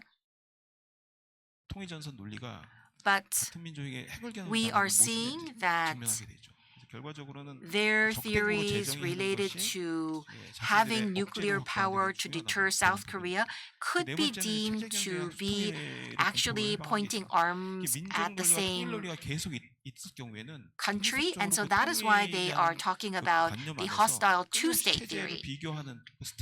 We believe that there is great stress on the part of North Korea in comparing the two regimes. And so the hostile two-state theory will remove the stress of comparing the two regimes. And this will be a way to actually stir the North Koreans away from a single state theory. That is why we need to redesign the peace on the Korean Peninsula. In the past, when we talk about our policies toward North Korea, we wanted to solve the nuclear issue. We wanted to 이게 우리 see 정책입니다. stronger US ROK alliance. And this framework never really 이 다섯 changed, 가지는 even 대부분 with 뭐냐면 we had an 국방부, administration change. 외교부, And 통일부 these goals 업무를 were 그냥 done 분담해 놓은 by 거 the Ministry of National 이게 Defense 전략이 and the 아니죠. Ministry of 이건 Unification. 수단품입니다. And so all of these 결과적으로 goals 우리가 were 가야 되는 actually 길은 not actual goals, 비핵화나 but tools. 남북관계 개선이라는 이 두 축을 가지고 선형적으로 We were 가는 always 방식이 based 아니라 on the pillars of 전 세계 denuclearization and 전략적 inter-Korean 불안정성에 우리가 relations. 어떻게 So 대응하면서 그 rather 전략적 than 불안정성 following 안에 this framework, 한반도라는 we have 문제가 to think 서울 about 스텝이 the 있는 겁니다. global 결국 그 instability and how 전 the 세계적인 instability on the 전략적 Korean 불안정성에 Peninsula is a 대응하는 subset of 구도 that 안에서 global 북한 문제도 instability. 장기적인 And 나오고 therefore, we need to have a 관계 long-term 개선이나 perspective 평화나 about 이런 North 것들 Korea 만들어가야 되는 so that we can 것이죠. 그러기 improve our 위해서는 relations 전략적 and 스케일에 build 대한 peace. 인식이 달라져야 돼요. And that is why we need a new 전략적 책임을 보는 understanding 방식도 of 달라져요. strategic 과거처럼 instability. 평면적이나 1차원적인 개념이 아니라 So this is not a 상당히 linear 복합적으로 concept 연계되어 as we 있는 have seen in the 전략적 past. 책임들을 어떻게 This is 보느냐. all 그리고 interlinked. So how are 전략적 we going 내러티브가 to 굉장히 approach 중요해요. 우리의 these 서사를 가져야 돼요. stabilities? 우리가 And we 지금 also need our 안정이라는 own 게 뭐냐? strategic 우리가 narrative. 어떤 짓을 What 안정으로 is 보는가? security according to 북한 Korea? 핵만 What is 없어지면 안정이 되는 stability 겁니까? according to Korea? 그리고 Will 남북 we be 관계가 대화만 stable 하면은 if 안정이 there's 되는 겁니까? no nuclear 질문을 weapons in 던져봐야 North 되는 Korea? Will we be stable 그래서 if 누구와 we are 어떤 형태의 talking to 질서를 North 가지고 Korea? 공유할 것인가에 대한 So 근본적 what kind of an 질문들입니다. order 던져봐야 are we 돼요. going to create? We need to ask 자, that 그래서 제가 fundamental 이제 크게 question. 네 가지, 다섯 가지 That is 이제 why 500 지표, I 위기 have come up 안정성 with 중 5 개념 indexes. 정의를 하고 핵심 질문을 던져야 됩니다. I need to ask the 과연 questions 우리는 and 지금 당장 introduce these indexes. 어떤 충돌과 위협이 발생하지 않을 어떤 상황 관리를 하고 있느냐? Are we 그런 managing the 안정성을 situation 확보하기 위한 so 노력을 that 하고 there is no collision? 라는 것을 판단해야 Are 돼요. we able 이거는 to 굉장히 secure 부사적인 stability? 요소이기도 하지만 It's a very 우리가 국제적인 military 충돌이라든가 여러 가지를 challenge, 방지한 but we 그것을 also 하기 위한 need 어떤 to 노력을 하고 있냐는 remember 질문들과 what 관계돼 있습니다. efforts we are 그래서 making to 확전사달이 각 secure this 단계를 stability. 우리가 구조적으로 제어할 수 있는 안전장치를 Do we have the 마련하기 노력하고 structural 있는가 system in 라는 place 거죠. 그리고 우리가 to 의도하지 않은 어떤 확전에 deter 연루될 가능성이 wars? 있는 부분 And 그리고 북한이 is 지금 there a 핵과 재래식을 possibility 연계하고 of 있는 us 부분들, 이 being 핵과 drawn 재래식이 연계되는 into 건 war 북한만 하고 있는 것이 that is 아니고 unwanted? 일본도 마찬가지고 Nuclear 그다음에 중국, 러시아 card is 거의 not 대부분의 only being 국가들이 used by 핵과 North Korea, 재래식의 이 모성 but 안에서 대부분 in 다 Russia, 그런 in China, and 상황이거든요. Japan, there is 그래서 a lot of 안정성에 interest 대한 for nuclear 개념과 power. 질문을 던져봐야 So we 됩니다. need to continue to ask these 군비경제 questions 안정성도 about 마찬가지입니다. stability. 글로벌 This is the same 지역 for 한반도 각 스케일에 the arms 해당되는 race.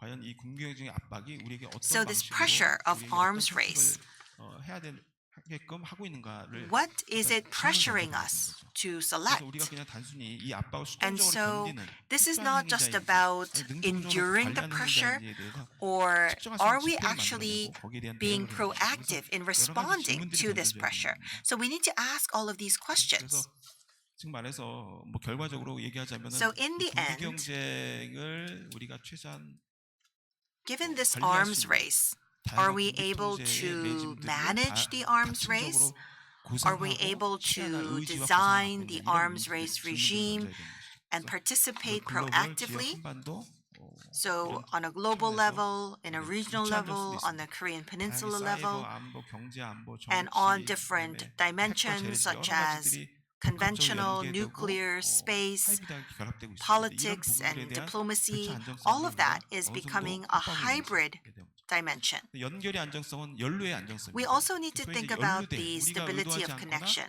Will we 하기 be 싫었던 어떤 상황과 drawn 현상에 into an 연루되는 unwanted war? Is that a 그래서 possibility? 글로벌 지역 갈등과 전쟁의 자동적 And so 강제적으로 we need 연루되는 to 위험에 얼마나 think 우리가 about 대처하고 있고 관리할 수 있는 our 거기에 대한 특정 response 지표들을 and 만들어내고 management 질문들을 던져봐야 돼요. of us being drawn into an unwanted war. We need to have indexes for this. 사례로 제시한 거고요. 다양한 사례들이 There 존재할 could 텐데 be 아마 그 many 사례들에 대한 examples 우리의 of 연루에 unwanted 대한 대응 wars that 관리 are 방법이 possible in 어떻게 future 되는지 scenarios. 여기에 So 대한 how will we 질문과 respond? 대응이 We need to have the 그다음에 가장 중요한 게 concepts 공존의 and questions in 안정성이죠. place. We also need to 남북한 have 정부가 글로벌 coexistence 차원에서 상호 stability. 위협을 감소시키고 We need to 적대적 reduce 행자들도 tension 행자들과도 between the 관리 players in 가능한 Northeast 공존 질서를 Asia. 만들어가는 We also need 의지, to have 능력, the 제도 determination 정치의 특정한 and 지표, capabilities 이걸 as well as a 만들어야 됩니다. system to 단순히 maintain 비핵화를 coexistence. We need to have 목적론적으로 그냥 indexes 제시하고 to 그다음에 measure 대화해야 된다라는 these 이런 capabilities. It's 평면적인 not just about 정책이 let's 아니라 communicate with the North, 전략적인 but rather we 불안정성을 need to make sure that we have 전 세계적으로 a way to 글로벌 deal with 차원에서 strategic 지역 차원에서 instabilities from the 관리하냐는 global, 큰 regional, 질문 and Korea 속에서 Peninsula level. 북한과의 어떤 공존 And 방식을 given that 선택할지 framework, 이것을 within that 줄여나가기 위한 framework, we have 구체적인 to 위기 think 관리 about 지혜와 how we can 동북아의 reduce 다자한 tension with 보급이 North Korea 미중로의 국익 and 경제 참여 how 그다음에 this could be 한국 주도의 connected 이니셔티브 with 이런 것들을 reducing 충분히 만들어가는 arms 여건을 on all 통해서 players 북한 surrounding the 문제에 Korean 좀 더 Peninsula. 많은 And so I do 우리 believe 이니셔티브를 만들어내야 that 되지 we can 않는가. create more initiatives 사실상 concerning 좀 North Korea 장황하게 if we 말씀드리면 approach 정리하자면 this with a 그렇습니다. bigger framework. 이전에 굉장히 평면적이고 단선론적인 So in the 어떤 정책 past, 패턴에서 완전히 벗어나 we had linear policies, but we need to move away from these linear policies given the instabilities of the time.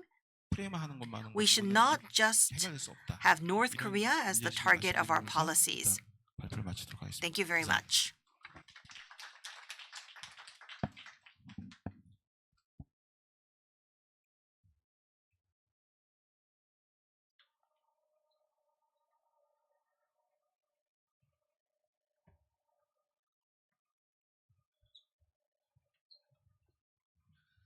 네, 좀 불편하네요. 예. So 자, thank you very much for the presentations. 에서도 지금 질문이 들어오고 있고요. We've been receiving questions via YouTube channel as well.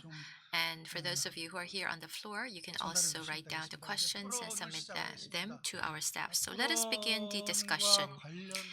On the discussion, as I mentioned earlier, Representative Yoon Kon-young, who is supposed to be a discussant today, wasn't able to come. And so I'm going to very briefly summarize Mr. Yoon's discussion. He talks about that overall he agrees with Frank Ahm's assessment, but he also talks about the change in the conditions that we are faced with today. And so there has to be new consultations and new discussions between the US and Iraq on their approach towards North Korea. And he also talks about the different principles for lasting peace, 6 in particular. And the most important principles would be that, for example, South Korea should endure and prepare for the right moment. Right now, South Korea should allow the US to take the lead. But again, this is a Korean Peninsula issue, which means that South Korea also has to be the master wherever you stand. In other words, we need to always be involved on the Korean Peninsula issue, and we need to take a more pragmatic approach to the issues on the Korean Peninsula. So I think those were the main points from Mr. Yoon Kon-young's discussion. The next discussant is Professor Kim Sung-kyung. In terms of time, you have only 8 minutes to give your discussion. Thank you. Thank you very much. As have been introduced, I am Kim Sung-kyung of Seogang University. Thank you very much for this invitation to this meaningful gathering. We are here to commemorate the 37th anniversary of Reverend Moon Hee-kwan's visit to North Korea and the April 2nd joint statement. I think it's a very important occasion. I did prepare my discussion in written form, and I will read off parts of my written discussion. Currently, we are living in an era where every nation is for itself, and we are living in an era of war. A significant shift in the balance of power has always been observed on the Korean Peninsula, where Cold War dynamics have continued. North Korea's nuclear development, shaped by decades of U.S. hostile policy intertwined with the division of the peninsula, has reached a level that is difficult to contain. The Russia-Ukraine war has marked a turning point that elevated North Korea's strategic standing. Over a period of time, North Korea sought to engage in dialogue with the U.S. via South Korea. However, following the collapse of the Hanoi summit in 2019, North Korea severed relations with the South and declared that it would engage in dialogue with with the US only. Ultimately, North Korea has gone so far as to declare the end of the inter-Korean relations as previously structured and has defined the inter-Korean relations as two hostile states. A shifting international order and a paradigm transformation in inter-Korean relations pose particularly acute challenges for South Korea. This is evident not only in the continued pressure to make a strategic choice amidst intensifying US-China competition, but also in the fact that national identity has long been constructed around the paradigm of nationhood and unification. First, with economic and security considerations deeply intertwined, the South's diplomatic security diploma are bound to intensify. And we are also seeing that it is very difficult to forge a new societal consensus capable of moving beyond North Korea's framing of two hostile states. Accepting such a framework risks aggravating the long-standing political divisions within South Korea, which has also been an issue around division. Maintaining the traditional paradigm of nationhood and unification risks failing to respond adequately to the evolving realities. So we have to think about what is possible, and we also have to think about what we need to do in the mid to long term. To this end, I do believe that we have to establish the notion of two peaceful states. As highlighted in Frank Um's presentation, efforts should be concentrated on reducing the hostility that risks further aggravating the current crisis. As you are well aware, Chairman Kim Jong-un's statement at the 9th Party Congress has noted that the only way for South Korea to live securely, given the geopolitical reality of sharing a border with us, is to abandon all attempts to engage with us and refrain from provoking us. While this remark does not conceal hostility towards the South and may at first appear deeply discouraging, it also suggests a preference for the form of coexistence that avoids direct military confrontation. As been noted by Hong Min's written presentation, this point suggests that North Korea's notion of two hostile states may in fact constitute its own form of end-of-war declaration. In this line of thinking, efforts to delineate borders and construct the barriers along the DML can be understood not only as a rejection of inter-Korean exchange and cooperation, but also an attempt to solidify boundaries and manage risk related to military conflict. The paradigm of a special relationship formed in the course of pursuing unification, as agreed upon the two Koreas in the post-Cold War era period, should be recalibrated towards a state of state-to-state relations. We are seeing that unfortunately inter-Korean economic cooperation and socio-cultural exchanges and humanitarian assistance has ended since 2010. The division has become so normalized that younger generations no longer even remember that there was a period of exchange and cooperation between the two Koreas. A notable shift that warrants closer attention is the weakening tendency to frame North Korea as an enemy. So we do not see a tendency in framing North Korea as just the enemy. This is reflected in the recent martial law episode, during which far-right groups unable to mobilize support through anti-North Korean sentiment instead turned to China. This suggests that North Korea is increasingly perceived and experienced as a separate state within South Korean society, which means that there is a weakening of momentum towards pursuing unification, but also social consensus around inter-Korean coexistence may be more attainable. Acknowledging the urgency of peaceful state-to-state framework is one thing, endorsing it is quite another. Constitutional provisions and National Security Act are likely to pose immediate obstacles. In order to find the solution, I do believe that we need to overcome unnecessary debate on whether we are a special relation or a two-state. We need to accept the ambiguity in finding the future solution.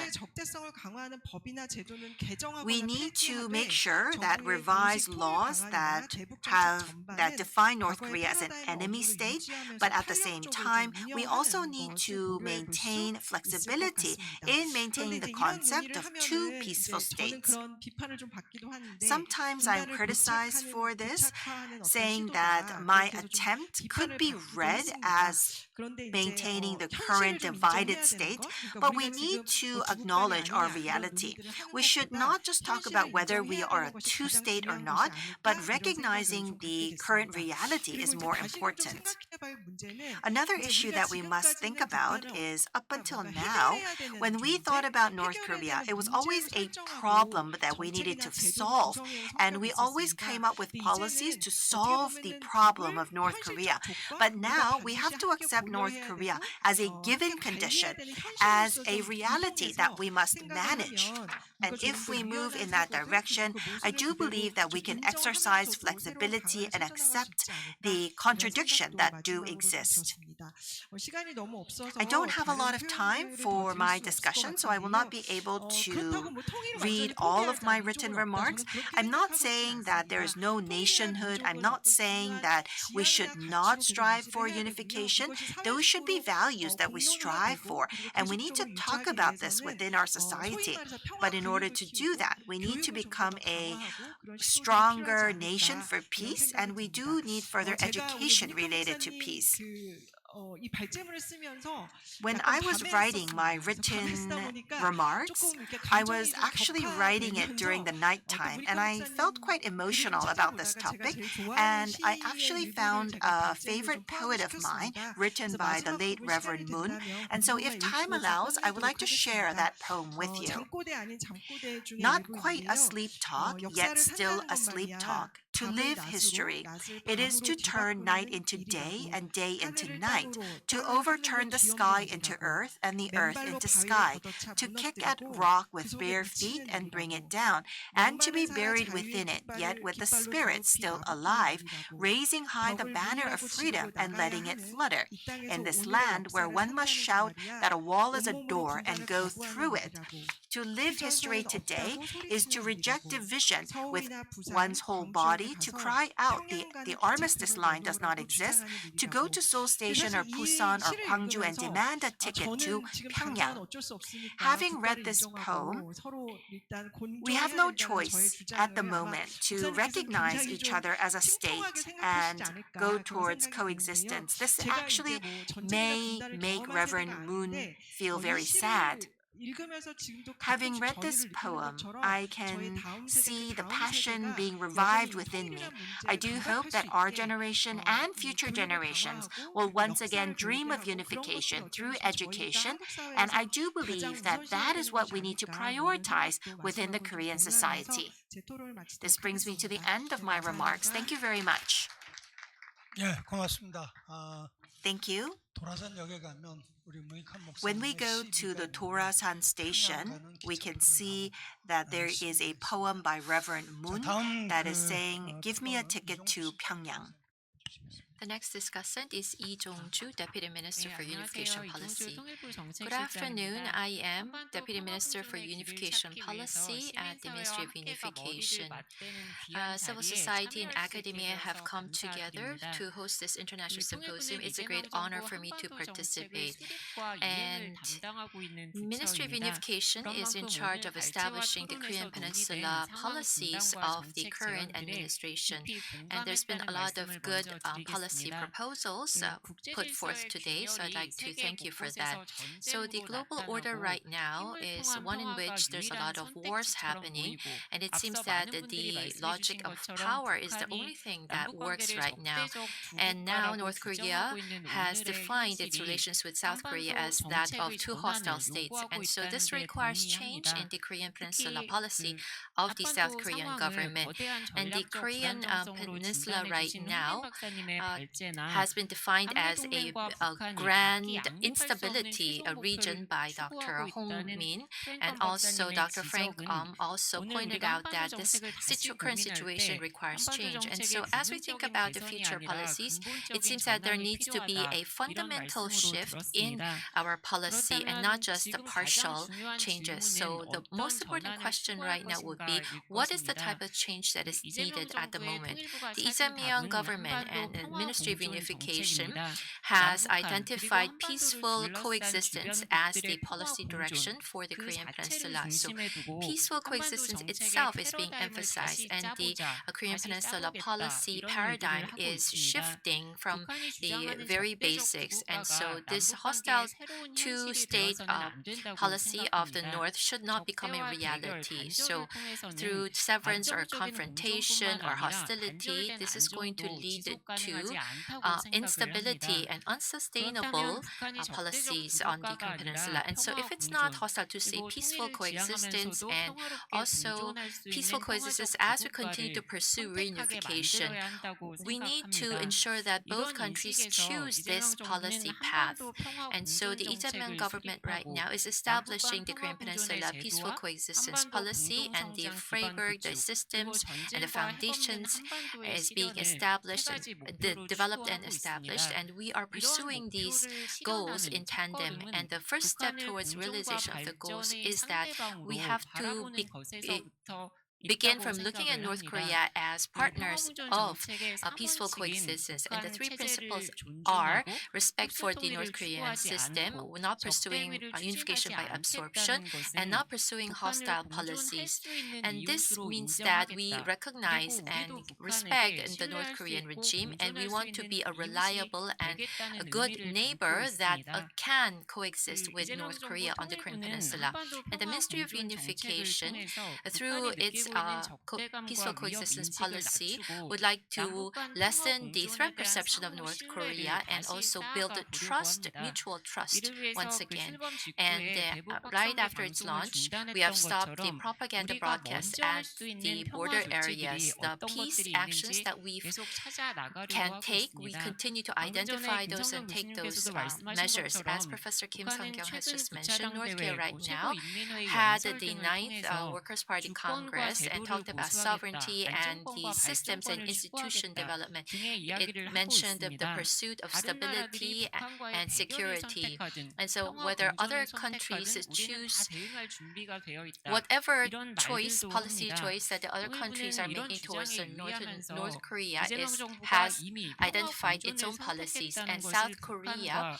국제사회에 is 보여줄 수 있는 제도와 being 조치들을 aware of this 고민하고 change 있습니다. coming from North 이런 Korea, and 전제에서 now 프랭컨 we are going to 박사님이 pursue 제시하신 our policy towards 안정적 the 공존의 North based on 5대 peaceful 요소를 coexistence. 공감하면서 And the five 경청했습니다. principles set 특히 forth by 북한이 핵 문제와 Professor 통일 문제의 Dr. 논의가 평화 공존과 were 양립할 very 수 없다고 important. 주장하는 And 현실 so the 속에서 reality right 핵 now 없는 is that 한반도 there are 그리고 통일된 incompatible goals. 한반도라는 우리의 And so a 비전을 unified Korean 오늘의 평화 Peninsula 공존과 right now, 조화시킬 수 있는 we 창의적인 need to 방안을 find 찾아 creative ways to 나가겠습니다. ensure that that 이 long-term goal 부분에 can 대한 지적을 coexist 가장 주의 with 깊게 the 들었다는 shorter-term 말씀을 goal 드리고 of peaceful 싶었습니다. coexistence. 홍미 And so, 박사님께서 and 전략적 Dr. Hong-min 불안정성 talked about 을 the 전략적 strategic 안정성으로 바꿀 instability, 수 how 있는 we can 여러 change that to 지표에 대해 strategic stability. 말씀해 He 주셨는데요. talked about the 결국 different 전략적 indices that 불안정성을 are 풀어가는 necessary. 방법의 And so in 본체는 terms of the 그 안에서 methodology 구체적인 위협 of 감소 조치를 realization, 얼마나 we need to 만들어 take 나갈 수 specific 있느냐에 threat 있다는 생각을 reduction 했습니다. measures to make this 두 분 possible. 발제 모두 And the two 통으로서는 presenters 굉장히 참고해야 할 have 만한 given us 그리고 깊이 great 고민해야 ideas 할 for the 만한 Ministry of 의미 있는 Unification 조언이라고 to 생각을 합니다. reflect in our future 김성경 policies 교수님께서 for us to think about. 평화적 두 And 국가를 Professor Kim 현실적인 Sung-kyung talked 방향으로 about the fact that 설정하되 we need to 그 have 구현 realistic 방식은 유연해야 한다고 direction for the 지적을 future, 해주셨는데요. and we need to take 저희도 on a 정말 깊이 flexible 공감하고 있습니다. methodology. And the 평화와 MOU 통일은 agrees fully 우리 with this. 국민의 삶 Peace 그리고 and 미래에 너무나 unification is 중대한 directly 영향을 linked to the 미치는 lives of 사안입니다. our public 한반도 as 정책 well. 변화의 And the change 방향을 in the 정부 policy of the 혼자서 Korean 결정할 수 Peninsula 없다는 is 것을 not 잘 something 알고 that the 있습니다. government alone can 정책의 make. 수립과 이행 과정에서 In 국민 establishing 참여의 and carrying 문을 out the 크게 policies, we need to 열어놓겠다. ensure 그리고 there's full 어디까지가 우리 participation 국민이 from the 공감하고 public, 지지할 수 and 있는 we need 것인지 to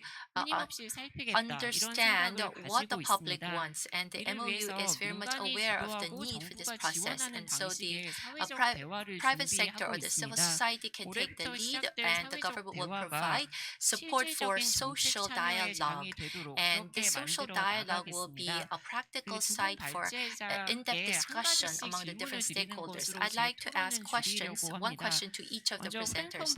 First to Dr. Frank Baum, this is my question for you. So peaceful coexistence on the Korean Peninsula includes not just the two Koreas, but also the neighboring countries as well. This is most befitting the national interest of the different countries. And so we need to have this peaceful coexistence in the interest of all different countries. In May, you're going to have the US-China summit, and so if the two major powers show their commitment to peaceful coexistence on the Korean Peninsula through their summit, then it's going to be a very good beginning point for making that happen. In the time drawing closer to the May summit, what are the steps that South Korea should be taking? What are the steps that we should be taking in order to make this happen? To Dr. Hong Min, you talked about the strategic stability, the different models, and the crisis, and the conflict, and the ways that we can secure strategic stability. You gave good ideas.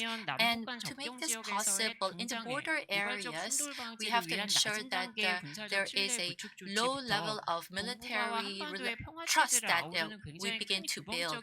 And that's going to also should lead to broader, bigger models, longer-term models as well. And in that process, how can we encourage the neighboring countries to support this process? What do you think will be the most flexible approach that we could be taking to make this happen? So we have this broader Northeast Asia and the the Korean Peninsula peace regime to draw out support from the neighboring countries and the region as a whole. Where should we begin? Should we begin from a specific area or specific theme? What would be the better approach for us to make this a reality? So this is all for me. Thank you very much. 네, 고맙습니다. Thank you very much. 마지막 그 토론 The last discussant is Mr. Kim Chang-soo. 네, 반갑습니다. Pleased to meet you. 사회를 보신 이승환 선배님은 Mr. Lee Seung-hwan, who is leading session 1. 저는 토론자와 사회자 관계지만은 On a personal level, 선후배 관계일 수도 있기 때문에 제가 8분을 하라 is 그런 것을 a 조금만 senior 넘어가면 어떤 to 효과가 me, 있을지 알 수가 없습니다. and so I don't know what he would do if I use more than 8 minutes. So I'm going to actually put a timer here so that I keep within 8 minutes. Whenever I participate in a discussion, 발표하신 내용을 토론자를 it's 참여해서 a 날로 먹는다는 opportunity to actually become a free rider on the great presentations that are made by the presenters. So as a discussant, I think it is my job to be true to my role as a discussant. 우선은 제 토론은 제일 마지막에 있는 At the very end of my discussion, I talk about the significance of the April 2nd Declaration. The core of the April 2nd Declaration is that in March of 1989, it was when the whole world was swept in post-Cold War transformation. The reason why we have seen the development of inter-Korean relations was because of the sweep of the post-Cold War transformation. At that time, Reverend Moon-ik-hwan traveled to Pyongyang, and that became the first breakthrough. The April 2nd Joint Declaration was notable for resolving two core issues. First is related to the military issues and communication at the same time. So we can see that it solved the two issues simultaneously. And second, there was always a gap in the opinion between the two Koreas concerning gradual unification and all-at-once reunification. And South Korea advocated a gradual, phased approach. And so, being gradual and simultaneous, I think, led to consistency. If we continue our consistent socio-economic exchanges, it could lead to stability for coexistence on the Korean Peninsula, and making sure that it's gradual also means that it will be held steady. The reason why we're in a very difficult situation between the two Koreas is because of the lack of consistency. I think there's 5 reasons why there is a lack of consistency. First, there is the lack of the long-term national vision. And under the current 5-year presidential term, there was a change every 5 years. And there's also people who are using the inter-Korean issue as a political propaganda. And when we talk about denuclearization, it could be linked with joint US-Korea exercises.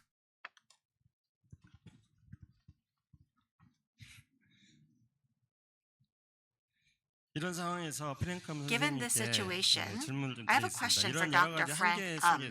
Given the limitations and constraints,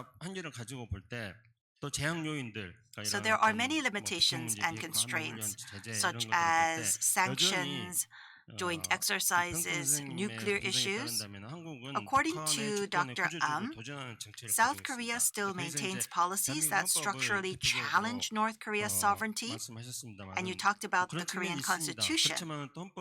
But at the same time, the Constitution provisions actually does have limits in acting as a justification for debates. So I'm saying that it is not a sufficient provision. So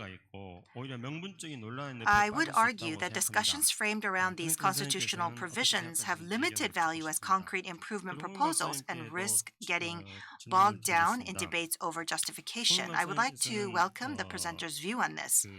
Then if we go to Dr. Hong, well, in your original written speech, you talked about how North Korea perceives South Korea's policies, whether from progressive or conservative governments, including the pressure approach, the virtuous cycle theory of inter-Korean and DPRK-US relations, and the pacemaker concept are ultimately pushing the US to press for change in North Korea. If we take a look at the two-state theory, it actually comes after the failure of the Hanoi summit. So what North Korea is trying to do is to talk to the US. And I think we can see the clear strategy of North Korea ever since the 9th Party Congress. So I do believe that we can envision a new inter-Korean dynamic emerging from the DPRK-US talks. If not, inter-Korean relations risk becoming permanently locked into a framework of two hostile states. If the US-China summit is held, do you believe that it could lead to the US-North Korea summit? Of course, the US-China summit has been delayed because of the war in Iran. But I don't know if the preparations are being made for US-DPRK summit. And I do believe that we can see changes in the inter-Korean relations if such a summit would happen. What is your opinion?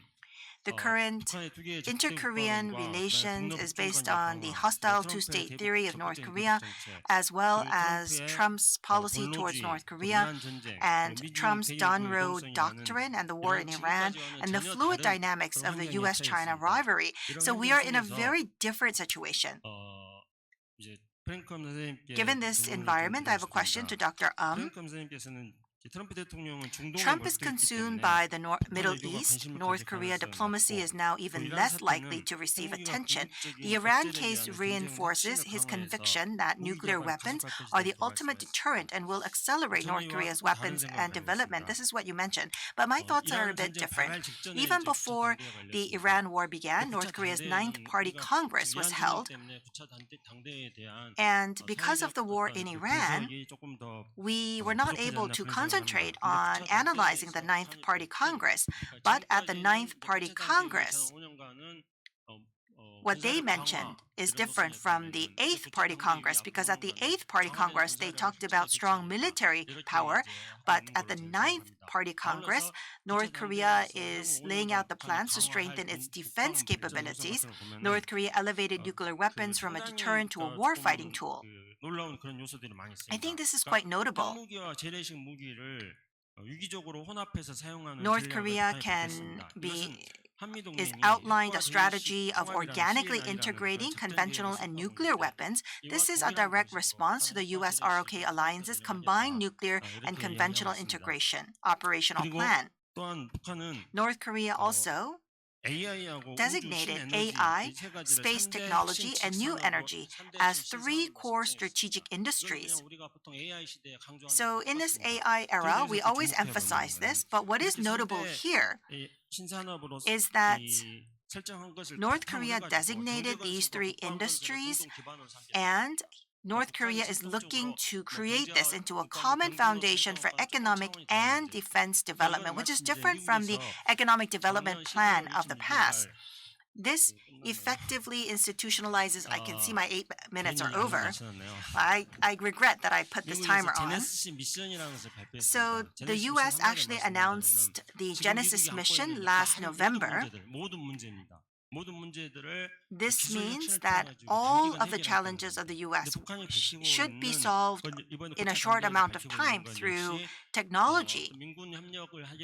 North Korea is also looking to combine economic and defense development, and I think they are benchmarking the Genesis mission. Given that North Korea is already announcing that they will engage in military buildup, I think it seems likely to maintain its posture of setting conditions for dialogue with the US based on continued military development. Trump is unlikely to abandon efforts to engage North Korea entirely. And it seems that North Korea is saying that their biggest enemy is not the US, but Korea. And I think that in 2026, North Korea is looking to talk to the US, and they are trying to exclude South Korea. So given this different situation, we need new approaches and new strategies. Thank you very much. 고맙습니다.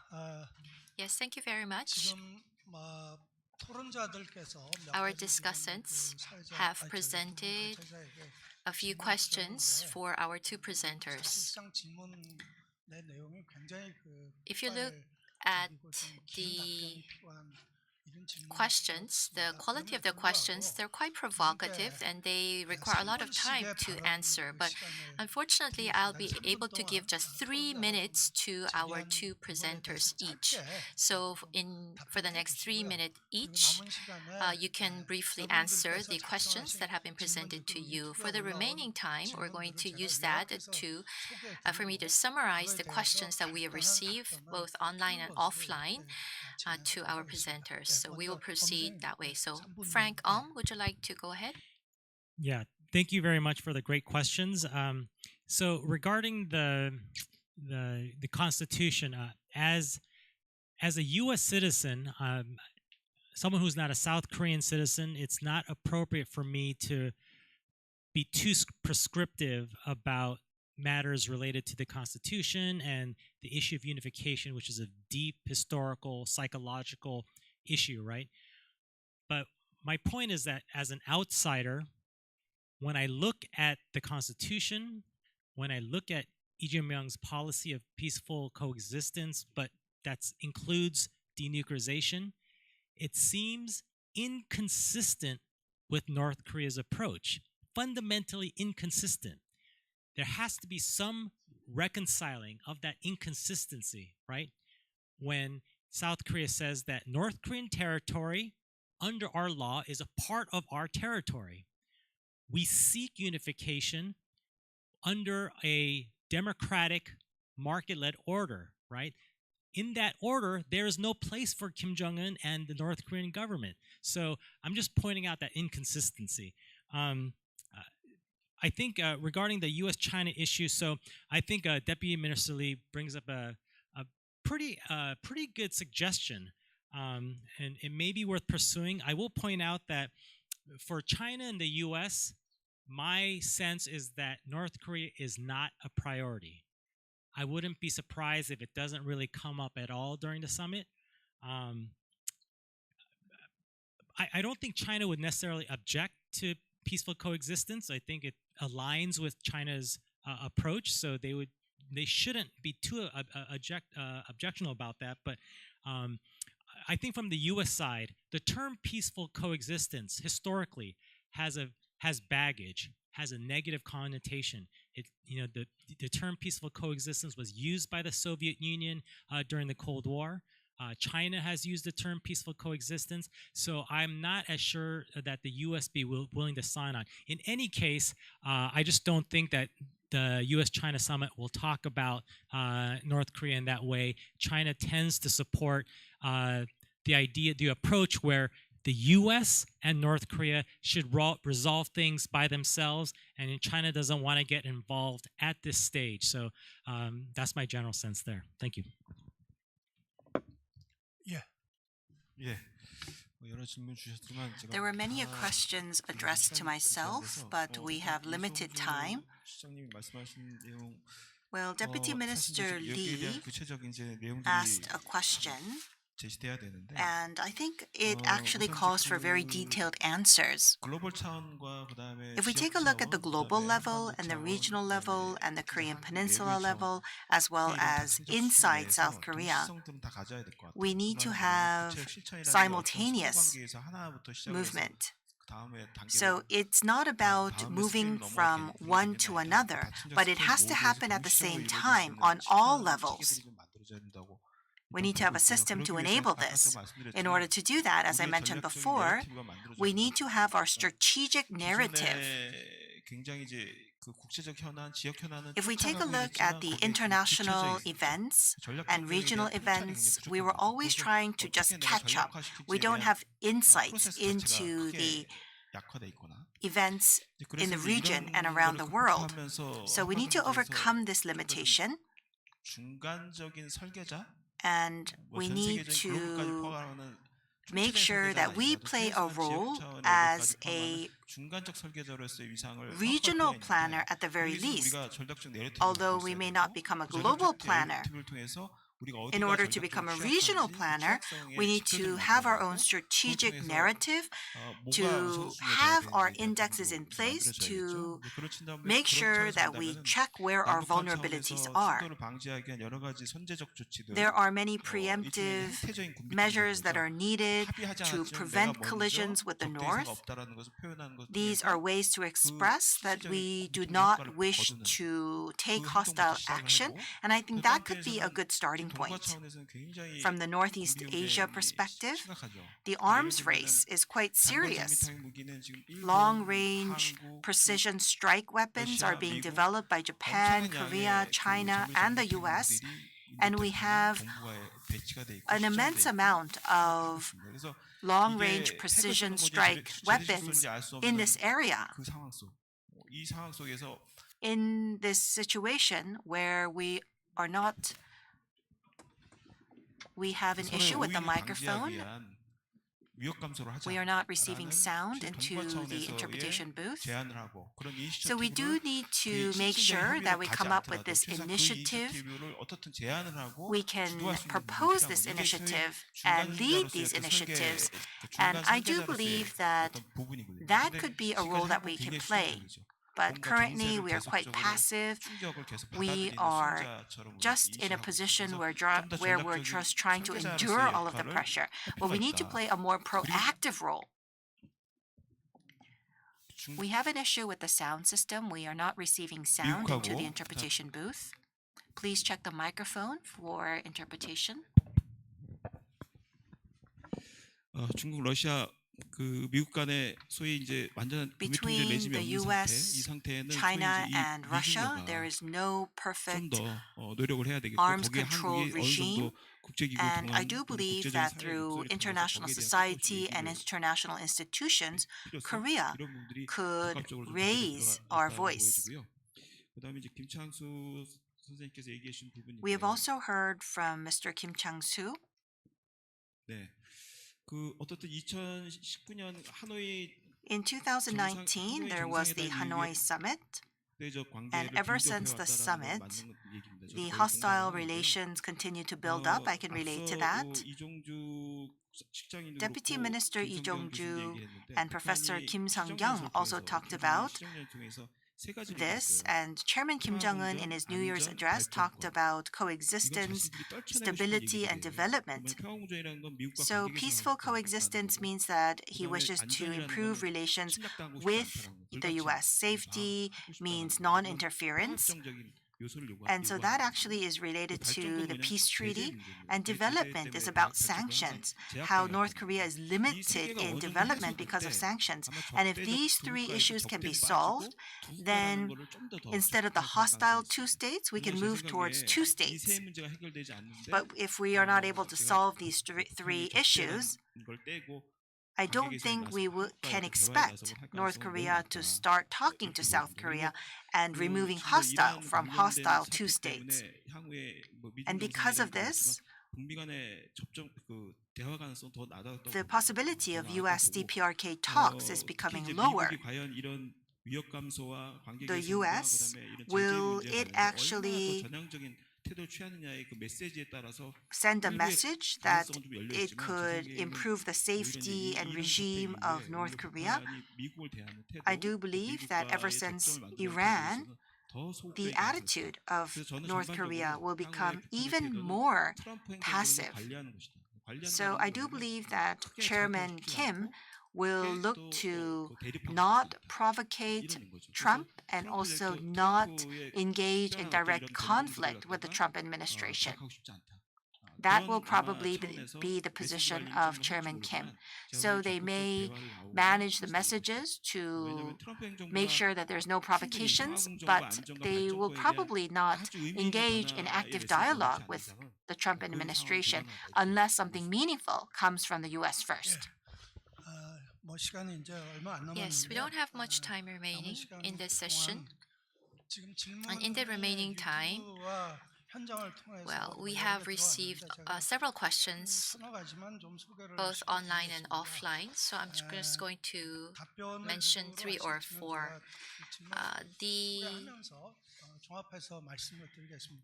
Okay, let me summarize once again and then designate who can answer this question. One question was about, well, there were a lot of questions that had similar main message. And so sending a signal that North Korea's regime is being respected, that may require change in the constitution of South Korea, and also recognizing that we are two different countries. But at a lower level, is there a measure that we can take to send that message of respect for the regime to North Korea at a lower level? So I think this question is for Dr. Frank. And next, this is a question that we received via YouTube. So similarly, this has to do with the respect for mutual respect for each other's regime or systems. And why is it that USFK withdrawal issue has not been mentioned in relation to that? And on this question also, Dr. Frank maybe you can try to address that, the USFK withdrawal issue. And another question that we received via YouTube is on inter-Korean cooperation and mutual cooperation, joint frameworks or projects that will enable this inter-Korean cooperation. Is there any discussion? Is there any initiative that has begun that can be shared with us? And if there is such an initiative, then we will have to work to reduce or lift the sanctions against North Korea from the UN. So is there any such discussion that is ongoing? That's the question presented. And maybe this question also, Dr. Frank, if you can introduce to us if there's any such initiative that's ongoing, we would appreciate that. Another question that we received from the floor here here is that right now about 80% of the North Korean people are said to be malnourished. But if we look at the Indo-Korean Cooperation Fund, we have ample fund to address this issue. But we try to send about 300,000 tons of food aid to North Korea, but there continue to be a lot of hurdles. And so even today, we have the ability to cooperate with North Korea via China or other or other routes. But why is it that the current South Korean government is less than proactive in trying to pursue cooperation with the North? Maybe on this question, Deputy Minister Lee Jong-ju can answer this question. So I know it's a difficult question to answer, but anyhow, we will be listening to the answers, 2 minutes each from Frank and Lee Jong-ju. Maybe Deputy Minister Lee Jong-ju would like to go ahead first.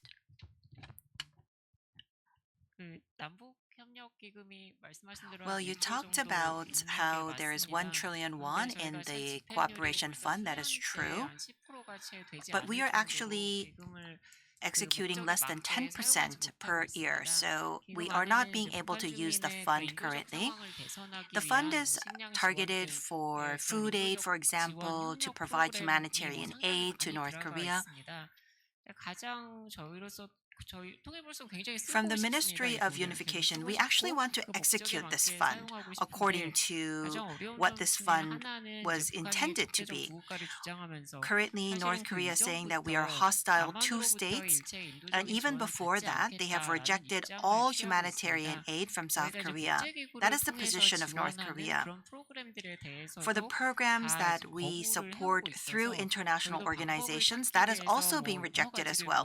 So we are actually looking for ways to help North Korea. That is the current situation. So I do believe that for us to go back to direct humanitarian aid towards North Korea, it's very difficult because North Korea feels threatened. So I do believe that we can look for other ways, such as going through multilateral organizations or international organizations, so that North Korea does not feel a threat, but at the same time we can provide practical aid to North Korea. I cannot provide you with a clear-cut answer for this question, but we are looking for other ways. I do believe that many of you here today are people with experience of providing humanitarian aid on the field. And so, with your experience on the ground, I hope that you can provide us with some input and ideas. And I hope that we can provide a way to provide humanitarian aid and use the fund as it is intended. Thank you. Yes. Dr. Frank please hold the microphone to the middle to ensure that you can be heard well. Okay, so I'm not sure I understood all the questions, but really quickly, USFK withdrawal. So during the negotiations between the U.S. and North Korea in 2018-2019, the U.S. Secretary of State Mike Pompeo emphasized that North Korea did not bring up USFK withdrawal at all during those talks. And I think it was similar when Kim Jong-il met with Kim Dae-jung in 2000, that USFK withdrawal was not an agenda item. One concern might be with President Trump suggests that that could be an issue. But even recently, I don't think President Trump has threatened USFK withdrawal, because I think U.S.-South Korea relations tends to be relatively good at the moment. Regarding respect for North Korean measures, I think that's maybe a level below something like the Constitution. I think it would be helpful to respond directly to what Kim Jong-un, Kim Yo-jong mentioned that is offensive to them, right? I think it's helpful that the Lee Jae-myung administration has taken measures like, stopping the leaflet balloons or broadcasts, these unilateral measures that can help reduce tensions. I think those are positive. And any other steps that respond direct. So not coming up with what you think might be reducing tensions, but respond directly to what North Korea is asking for. That's probably the most respectful way. 예, 고맙습니다. Thank you very 오늘, much. 우리가 사실 할 얘기가 굉장히 There is 많지만 much 이게 to discuss 마무리하는 게 under this 되게 topic, 아쉽습니다. but 어쨌든 unfortunately, we 북한이 are out of 적극적 time. 국가를 North 내세우고 Korea 있는 has 거는 declared 한 hostile two 측면에서는 states, 전국적 and 민족 해방 this 통일 actually 그리고 그 수단으로서의 is 전쟁을 that 포기하는 a meaning 의미도 that 있는 it is 거기 giving 때문에 up war as a 우리가 tool for 이것을 unification. 평화적인 두 국가 And therefore, 그리고 그 we need to 이후로 shift towards 가는 길을 peaceful 앞당기는 two 것이 states 지금 우리의 and 과제인 beyond, 것으로 and 봅니다. making 그래서 sure that 그런 we get there as 지점에서 quickly as 오늘 possible 저희가 is the 확인할 수 task at 있는 hand. 굉장히 여러 가지 I 유효한 do believe that there are great insights that we can draw from this session. We are a bit behind schedule. I apologize for this. This brings us to the end of session 1. Thank you very much.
가지셨나요? 네, 저희 이제 2부 순서 시작하도록 하겠습니다. 밖에 계신 분들은 네, 음료는 안에서 가능한데요. 과자 종류는 스낵 종류는 밖에서 드시고 네, 빠르게 착석해 주시면 감사하겠습니다.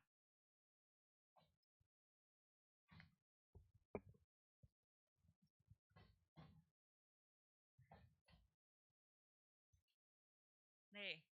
안녕하세요. 오늘 문익한 방북 4.2 공동성명 47주년 기념 국제 토론회 위기의 시대 한반도 평화 공존의 길 세션 2 사회를 맡은 저는 시민평화 포럼 사무처장으로 I am the moderator of session 2. I am the co-executive director at Korea Peace Action. My name is Choi Susanna. It's nice to meet you today. 네, 앞서 1세션에서는요. So in session 1, in the earlier session, we had the experts talk about the current situation and find ways for peaceful coexistence on the Korean Peninsula. In session 2, we have different civil organizations, representatives participating who will be talking about the civic action strategies that they are pursuing.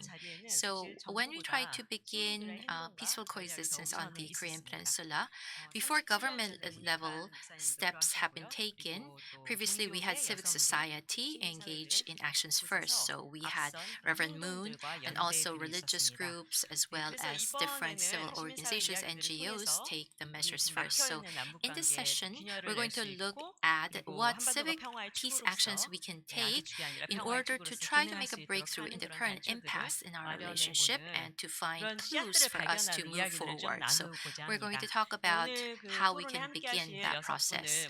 I'd like to introduce to you our 6 discussants in this session. First, we have Lee Ye-jung, Director of Programs at Korean Sharing Movement. Next is Mary Joyce, who is the International Coordination of Peace Boat. And third, we have Father Jung Soo-yong, Vice Chairperson of Korea Reconciliation Committee of the Archdiocese of Seoul. Jung Joo-jin, Director of the Center for Peace and Conflict Resolution. Hwang Ho-seop, Executive Director of DMZ Peace Life Park. And Ko Yu-kyung, Policy Director at the Pyeongtaek Peace Center. So first, we'd like to invite Lee Ye-jung to talk about domestic and international civil society strategies for peaceful coexistence on the Korean Peninsula. So please give a warm applause to Director Lee Ye-jung.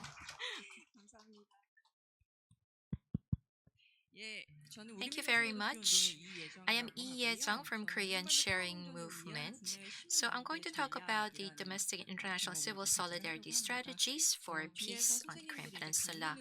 Earlier, or after me, the details will be discussed by the ensuing discussant. So I'm going to talk about the big picture, what the current situation is, what we can do on a broad scale. As you know well, we had the first North Korean nuclear crisis, and 30 years have passed. There's been a lot of discussions and consultations and agreements and negotiations that have happened, but ultimately, we have gone back to the ground zero, and we see a repeat of this happening. And so, in this current impasse right now is being protracted. I think this is the longest protraction that we've had since a long time. So that's the current situation, and this is leading to a lot of fatigue. People are getting tired, and the problem is that the peace issue on the Korean Peninsula is disappearing from the agenda of discussions among different people, and this is happening not just on the Korean Peninsula but globally as well. And Dr. Frank is here with us, but a few years ago we visited the US and we were engaged in discussion with Dr. At that time, and he also mentioned at that time that there's great fatigue in the United States about the North Korean issue. There's been no progress, and so because of this high level of fatigue, North Korea is being pushed aside as an important agenda. So this has been happening for a long time in the US society, but even in Europe right now, we are sensing that this is happening, which leads to great concern. As you know, in 2024, late 2024, North Korea sent troops to the Ukraine war, And this has led to a very negative turn on the different countries' perception against North Korea. So, we were able to sense this change in this perception about the North as we were carrying out our activities and meetings. So the diplomacy, the use of diplomacy or the attempt to use diplomacy has weakened, certainly. If you look at the situation in South Korea also, it's quite similar as well.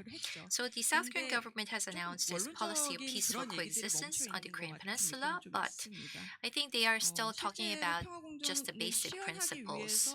And to realize this policy in terms of the specific actions being taken, it's difficult for us to sense what are the concrete actions. And now I'd also like to talk about the civil society organizations. What is their current situation? What is their perception? Professor Kim Sung-kyung mentioned this earlier, but rather than hostility, right now it seems that there's indifference. So there's a lack of interest in North Korea issue, and there's a lot of skepticism about the prospects for resolving the inter-Korean issues as well. So in this situation, what role should the Korean civil society organizations to play? The first and most important, I believe, is we must ensure that peace on the Korean Peninsula stays on the discussion tables in Korea and beyond. And because issues not even discussed cannot be resolved at all. But the problem is that the capacity of civil society today has weakened a lot. Its influence has weakened. And so even among or within civil society, those organizations dealing with peace or Korean Peninsula issues, in terms of their number, their capacity, their influence has weakened a lot. It's the same globally as well. Previously, when we had good relations with North Korea, a lot of different organizations talking about cooperation with the North or helping North Korea, they were quite numerous, but that number has declined a lot lately. It's important for us to face the current situation, the reality as it is, and then think about what are the capacities that we should be putting together and what is the message that we should be sending out in a common fashion. So in thinking about the common message, this symposium is talking about peace on the Korean Peninsula, and there are different claims that this Korea Peace Action, which is an organizing platform of this symposium, has proposed 5 things: cessation of war, peaceful coexistence, cessation of hostilities, mutual respect, immediate resumption of dialogue, and improvement of different bilateral relations. So civil society must continue to raise our voice, particularly in advocating for making an end to the war and normalization of relations as an entry point of dialogue.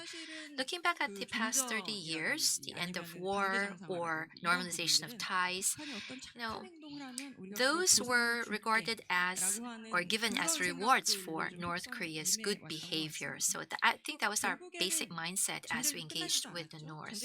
But the war has still not ended, and so the other side still remains as an enemy. And if the other side is an enemy, you cannot build trust with them. And so that has been the situation for the past 30 years.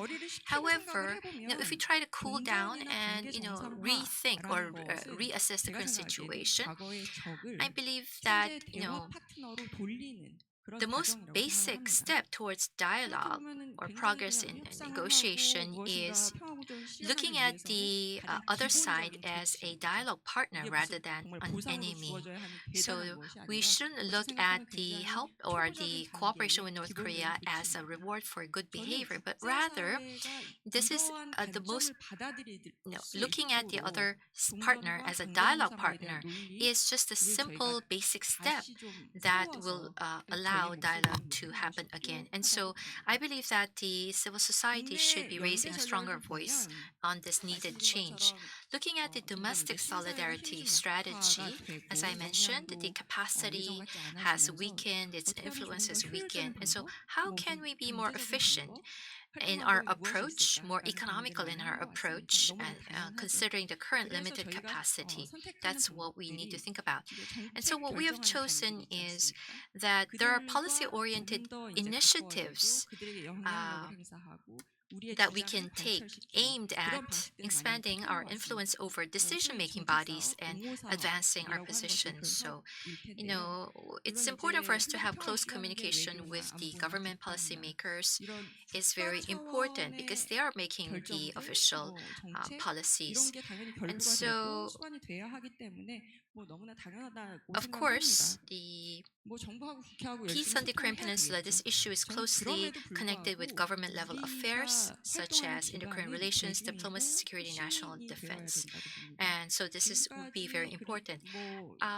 But we also have to understand that policies on the Korean Peninsula are not sustainable without public understanding and support, particularly considering the issue of fatigue that many societies are experiencing. And even political scientists, even the analysts or the experts, point to the South-South conflict that still continues to happen or even worsen within South Korea right now. So the South-South conflict has really come to the fore and it is polarizing our society. And so if we're going to discuss or try to address peace on the Korean Peninsula, we have to make sure that we find ways to meet with the public more often, to make them be exposed to this issue more often in order to draw out their understanding and support. And on February 10th, the Korea Peace Action held a General Assembly and we adopted key initiatives for this year. And the most important would be Citizen Peace Action. And also, we began, as part of this Citizen Peace Action, a monthly peace walk. We launched this in March. So, we have the participants wearing messages such as Stop Hostility or End the Korean War on their bags, shirts, and they walk together along different sections, tracking sections. So I'm presenting just one example of things that we can do to send a message of peace to the public to encourage their participation. And also in April 25, we'll be having the Korea Peace Action will be holding a grand Congress for peace on the Korean Peninsula. So we encourage your participation. One thing that I'd like to also talk about is that in terms of international solidarity and the needed strategies, in December of last year, the KSM, Korean Sharing Movement, where I am a part of, hosted the International Conference on Peace and Cooperation on the Korean Peninsula in the US. So during this program, we met with the different stakeholders, such as the key US congressional offices, state departments, Korea Desk, UN Secretariat, Korean American peace organizations as well. And also in the planning stage, we held close consultations with the US organizations, the AFSC, NCNK, MCC, Women Cross DMZ, and others, in order to identify the appropriate speakers, prepare agenda, and consider how best to engage and persuade them. That is because the relevant local organizations are most reliable experts on what interests the U.S. public and how to gain their attention. But for the U.S.-based organizations, I think this program was quite helpful as well because it provided renewed momentum as they were working on peace on the Korean Peninsula. It enabled them to see firsthand that others across the globe share their commitment. But this is not going to be effective overnight. We need to have continuity and consistency in this effort. And when there is opportunity, we should find ways to leverage our strengths to support each other. Another thing that I'd like to mention is that as we were concluding this Congress, Keith Luce, the Executive Director of National Committee on North Korea, said that ensuring that our message as stakeholders of peace on the Korean Peninsula reach our own society and the international community in North Korea is a task we must not stop pursuing, because the US and different stakeholders and other countries are indeed listening, and what has communicated is being shared. Thank you very much. Thank you. Director Lee Ye-jung talked about the domestic and international civil society strategies for peaceful coexistence on the Korean Peninsula. Thank you very much. She talked about both the domestic and international solidarity measures. Each discussant will be given 10 minutes for your discussion, and when 2 minutes remain, we'll be giving you a sign. So that will be helpful for time management. And for those of you connected via YouTube, you can also send in your questions via the chat box. And for those of you here on site, you can later on ask the questions yourself, or you can write your questions down on paper and give it to our staff. Thank you. Let's go on to our second discussant. We have with us Mary Joyce. She is the International Coordinator for Peace Boat and the Regional Liaison Officer for GPPAC Northeast Asia. She has been having exchanges with Korea for about a decade, and she has been making her contributions. She will present for 10 minutes. Please welcome her with a big round of applause. Thank you very much for the introduction, and thank you to everybody who was involved in organizing today and bringing us all together for this symposium.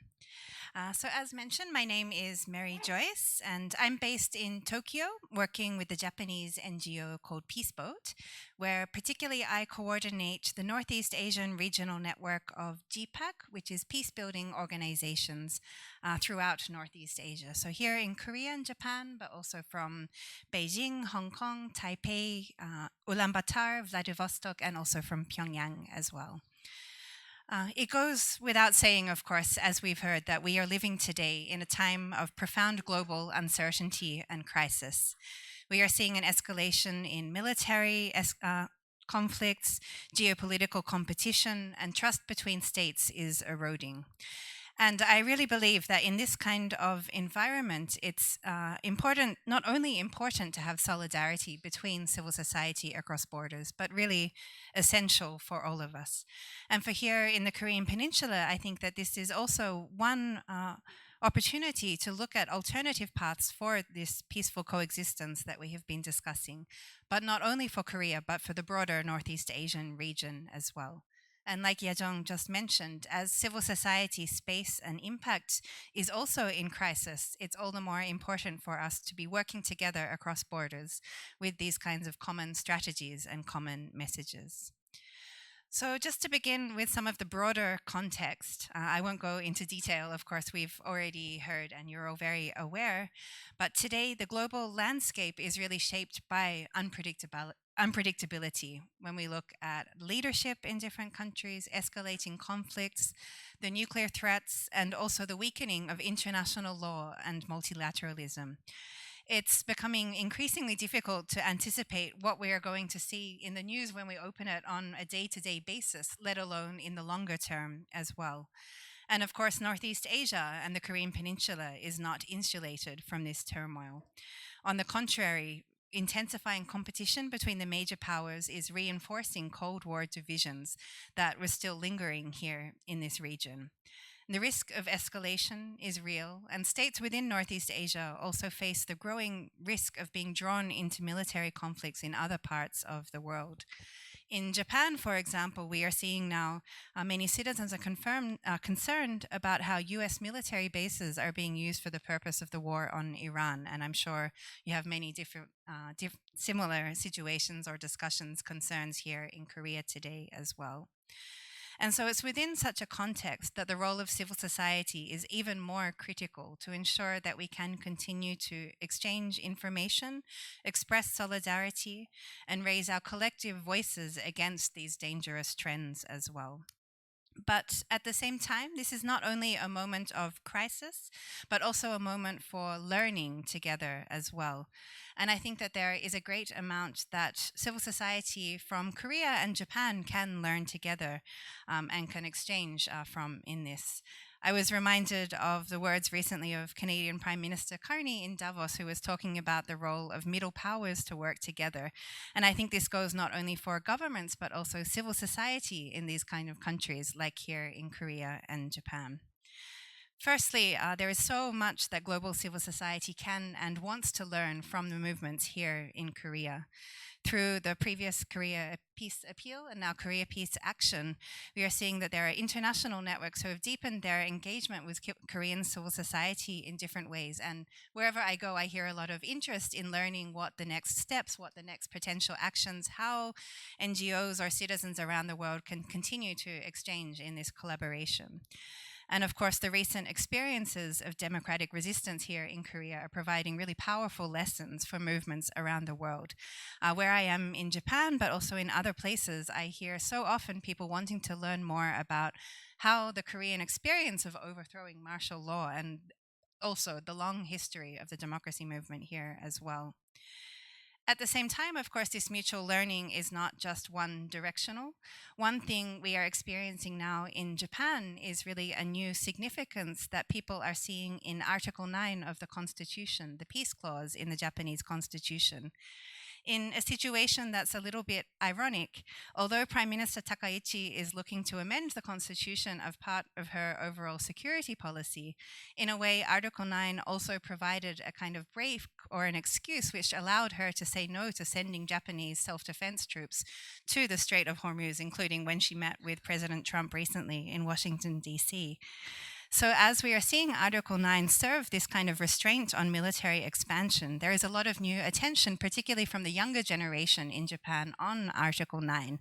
They've been leading demonstrations with tens of thousands of people every week in front of the National Diet. And on the weekends, there are they call them rave protests, or these music and celebrations of Article 9 taking place as well. So when we are seeing these militarization pressures growing, how Article 9 can stand as both a domestic safeguard but also a potential norm for peace building is something that it would be very interesting to have a regional discussion or re-examination of these issues as well. So these are just some examples that can highlight the importance of having joint analysis or coordinated action when we are facing these issues such as militarism or the different emerging threats that we're seeing in the region now as well. But in order to make this most effective, it's so important that we move beyond silos and strengthen coordination between different initiatives across different sectors and among diverse actors, which is why I think it's so a great opportunity that we're all together in this way today. And that brings me to the importance of having a networked or regional approach when we're looking into these issues as well. One of the key challenges here in Northeast Asia is the lack of effective regional mechanisms for cooperation, both at the governmental level, but also even on the civil society level as well. This absence increases the risk of misunderstanding, miscalculation, and ultimately the risk of actual armed conflict as well. And civil society has a vital role to play in addressing this gap. By building shared understandings and creating joint narratives, civil society can help lay the groundwork for more formal regional cooperation. And in many cases, regional dialogue spaces are more conducive to progress than highly contested bilateral settings, particularly when it comes to very challenging issues, such as denuclearization, such as the relations that we have here in Northeast Asia. And as one example of this, I'd like to share very briefly some of the experience of the Ulaanbaatar process, which is what we call a civil society-led dialogue focused on peace on the Korean Peninsula, which GPAC has been coordinating in cooperation with the Mongolian NGO Blue Banner and many other partners in the region, including many of whom who are here today as well. So we launched this in 2015 as a sustained platform for dialogue amongst civil society society in Northeast Asia. And importantly, it included participation from all countries involved in the former six-party talks, including both ROK and DPRK. The DPRK participants have not been able to participate in person since late 2019. However, they still express to us regularly their commitment to the process, and we are in regular communication with them as well. And I think that this highlights also the potential of the regional approach getting more attention from other people around the world as well. Just briefly, there was a new paper issued this week by SIPRI, the Stockholm International Peace Research Institute, titled From Deadlock to Dialogue on the Korean Peninsula, Time to Revisit the Idea of Northeast Asian Regional Security Talks. So I think this is a very important moment for us to be re-examining these kind of alternative paths and seeing what kind of joint action civil society could be making towards this end. So what kind of steps could that actually be? First, I think speaking as someone from an international civil society organization, we must amplify. I think we have the responsibility to share the voices and the experiences of Korean civil society, especially now as global attention is shifting elsewhere as well. Second, we must continue to engage. Even when conditions are difficult, maintaining channels of communication, including with partners in the DPRK, is crucial. And third, to support and sustain. Long-term dialogue platforms and efforts to build regional mechanisms require consistency, and they require reliable support, including financial resources as well. Trust cannot be built overnight, and when crises emerge, it is too late then to start to build relationships from there and enter into dialogue. And fourth, we must coordinate and campaign. So having joint research, joint analysis, and public campaigns across borders on key issues can both influence domestic debates and also regional discourse at the same time. And I hope that we can find ways together to strengthen mechanisms for information exchange, communication, and solidarity amongst ourselves as civil society as well, because these really are the foundations upon which effective cooperation can be built. So now, while we are undoubtedly living in an era of crisis, I think this is also an era of responsibility, but also an era of opportunity. So through this kind of stronger international solidarity, through deeper collaboration, and through sustained commitment over the long term, I hope that civil society can help somehow to contribute to charting this path towards peaceful coexistence and peace, both for the Korean Peninsula, but also for Northeast Asia on the whole. Thank you. 너무 감사드립니다. Thank you very much. 일본에서 이렇게 넘어오셔서 Mary is currently living in Japan, and she joined us from Japan. And learning from each other is indeed what we need. And I do believe that civic societies can strengthen cooperation across borders. Thank you for that 세 emphasis. 번째 발제자 모시겠습니다. Our third discussant is Father Jung Soo-young, Vice Chairperson of the Korea Reconciliation Committee of the Archdiocese of Seoul. So today he's going to talk about peaceful coexistence and the role of religion. Please welcome Mr. Chung, Father Chung, with a warm hand. 예, 안녕하세요. 정수용. Good afternoon. I am Father Jung Soo-young. First of all, thank you for the invitation to this important symposium. Before I begin my discussion, there's something I'd like to mention. The role of religion, the solution put forth by religion, they're all important. But as you know, different religions exist in South Korean society. And so my presentation today is limited to the Catholic religion.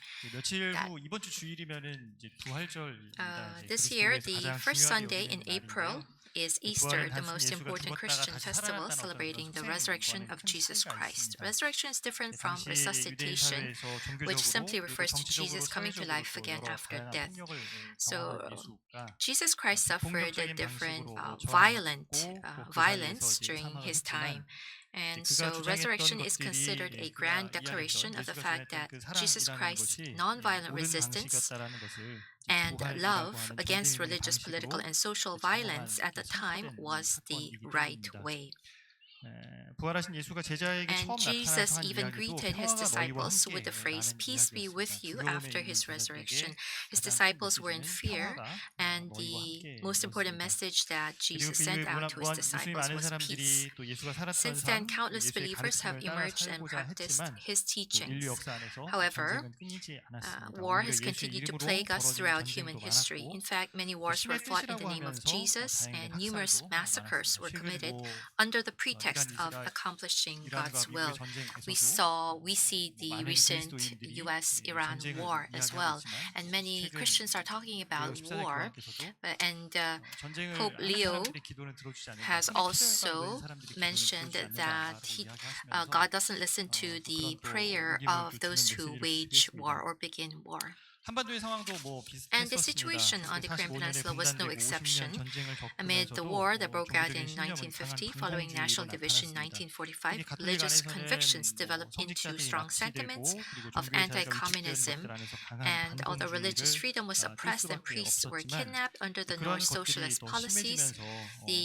Catholic Church 전쟁을 was also 옹호하는 그런 responsible for 목소리를 냈던 instigating 또한 hatred and 종교였습니다. exclusion instead of 60년대 pursuing 들면서 한국 peace. In the 천주교는 한동안 1960s, the 무관심과 또 Korean 비계의 Catholic 모습을 Church 보이기도 retained a 했습니다. stance of 전쟁의 indifference 상처가 and 너무 깊었고 non-intervention for a 남북의 time. 단절은 너무나 Both 컸기 Koreas, 때문에 still suffering from the 그리고 wounds of war, 반대로 were 국내에서 completely 발생하는 여러 severed from each 노동과 other. 인권, On the 민주화 등의 domestic front, 문제를 이 diverse social 교회가 issues such 대응해야 as 했기 labor 때문에 practices, human 평화할지 rights, and 한반도랄지 democratization 이런 주제에 emerged 대해서 simultaneously, 한국 가톨릭 교회가 relegating 더 peace and 많은 목소리를 내지 reconciliation to 못하고 forbidden and 무관심의 forgotten 시기를 topics 겪어왔습니다. even within the church. 결정적 변화는 Then the 84년도 Korean Catholic Church 당시 reached 요한 a 바울 point 2세 of 교황의 방문을 enlightenment in 통해서 1984, the year 이루어졌습니다. of the Pope's very 그동안 first official 교회가 visit 너무나 to the 큰 South. 무관심을 이어해 While making 왔음을 자각하게 preparations for 되었고 이때 처음으로 이제 Pope John 형제라는 Paul 표현을 II's 사용하게 visit, 됩니다. the church 그만큼 came to 우리가 realize 적대감에 its stance 강하게 on the 노출되었다는 North 것도 was mostly 자각하게 based on 됩니다. anti-communism and 그리고 indifference. 90년대 This served as a 이후부터 momentum in 민족화의 changing its 위원회라는 조직을 통해서 perception on the 종교교류, North and 대북 shifted 지원, 방민 from 지원, seeing the North as a 평화교육 target of 다양한 mission 활동들을 to 이어오고 있습니다. a brother to make 그렇지만 peace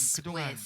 종교가 And 내세웠던 in the 가톨릭이 내세웠던 여러 가지 1990s, the church 활동들이 established 또 민족의 화해와 the 평화를 위해 얼마큼 Korea 많은 Reconciliation 기여했는가 스스로 Committee in 되돌아보지 each 않을 수 diocese 없습니다. around the nation, through which it engaged in religious 교회 exchange and 역시 support for North 노력했지만 Korean residents and 반공주의적인 시각 defectors. 그리고 무관심의 시각 And in the 그리고 평화를 2000s, 지향하는 시각 이 세 the 가지가 severance 아직도 of interkorean 공존하고 ties and 있습니다. hostilities 어떤 have 단체적으로 deepened 존재하는 것이 아니라 despite the 복잡하게 efforts on the part 섞여져 of 있고 church.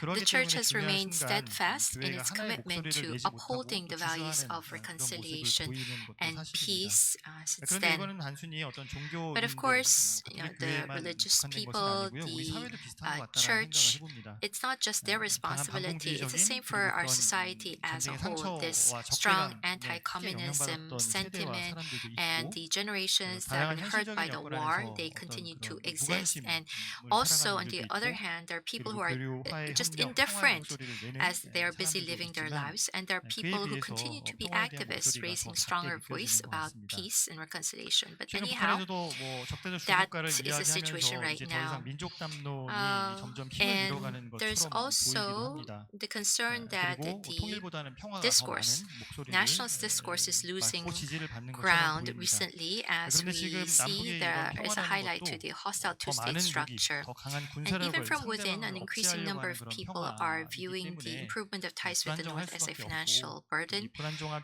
Many 평화라는 seem to tilt 수식어를 toward 붙인다 peace rather 할지라도 than reunification 군비 on the 경쟁 속에 condition 있는 한반도가 that this peace must be 이게 based on stronger 미래이라고 weaponry and military power to contain the other. 이야기하기 어려울 것 같습니다. So the problem is that 핵과 this is a 미사일뿐만 fragile 아니라 뭐 지대식 peace 무기나 built 드론과 upon an arms AI까지 race 평화를 instead of dialogue and 말하면서도 trust, 점점 많은 and thus 무기가 is 한반도에 delusional. 쌓여가고 있습니다. And the two Koreas are 역설적으로 currently 무기가 focusing 많아질수록 불안함은 massive 더 resources on 커져가고 military 평화는 더 build-up, 취약해지는 nuclear 것 weapons, 같습니다. missiles, 그런 상황에 conventional weapons, drones, 천주교에서는 AI-based system, 매년 1월 1일 putting 세계 all 평화의 날을 arguments about 기념을 하고 peace to 이제 shame. 교황께서 메시지를 And 발표하시는데요. 올해의 메시지의 주제는 this year, 무기를 내려놓으며 Pope Leo 무기를 XIV 내려놓게 recently 하는 cited Pacem 평화였습니다. in Terris, a 마두로 papal 사태나 encyclical 아니면은 issued by Pope 중동의 사태를 John 예견하는 the 것처럼 23rd in his peace 보이는 message in 그런 2026, 대목이기도 calling 한데요. for unarmed and disarming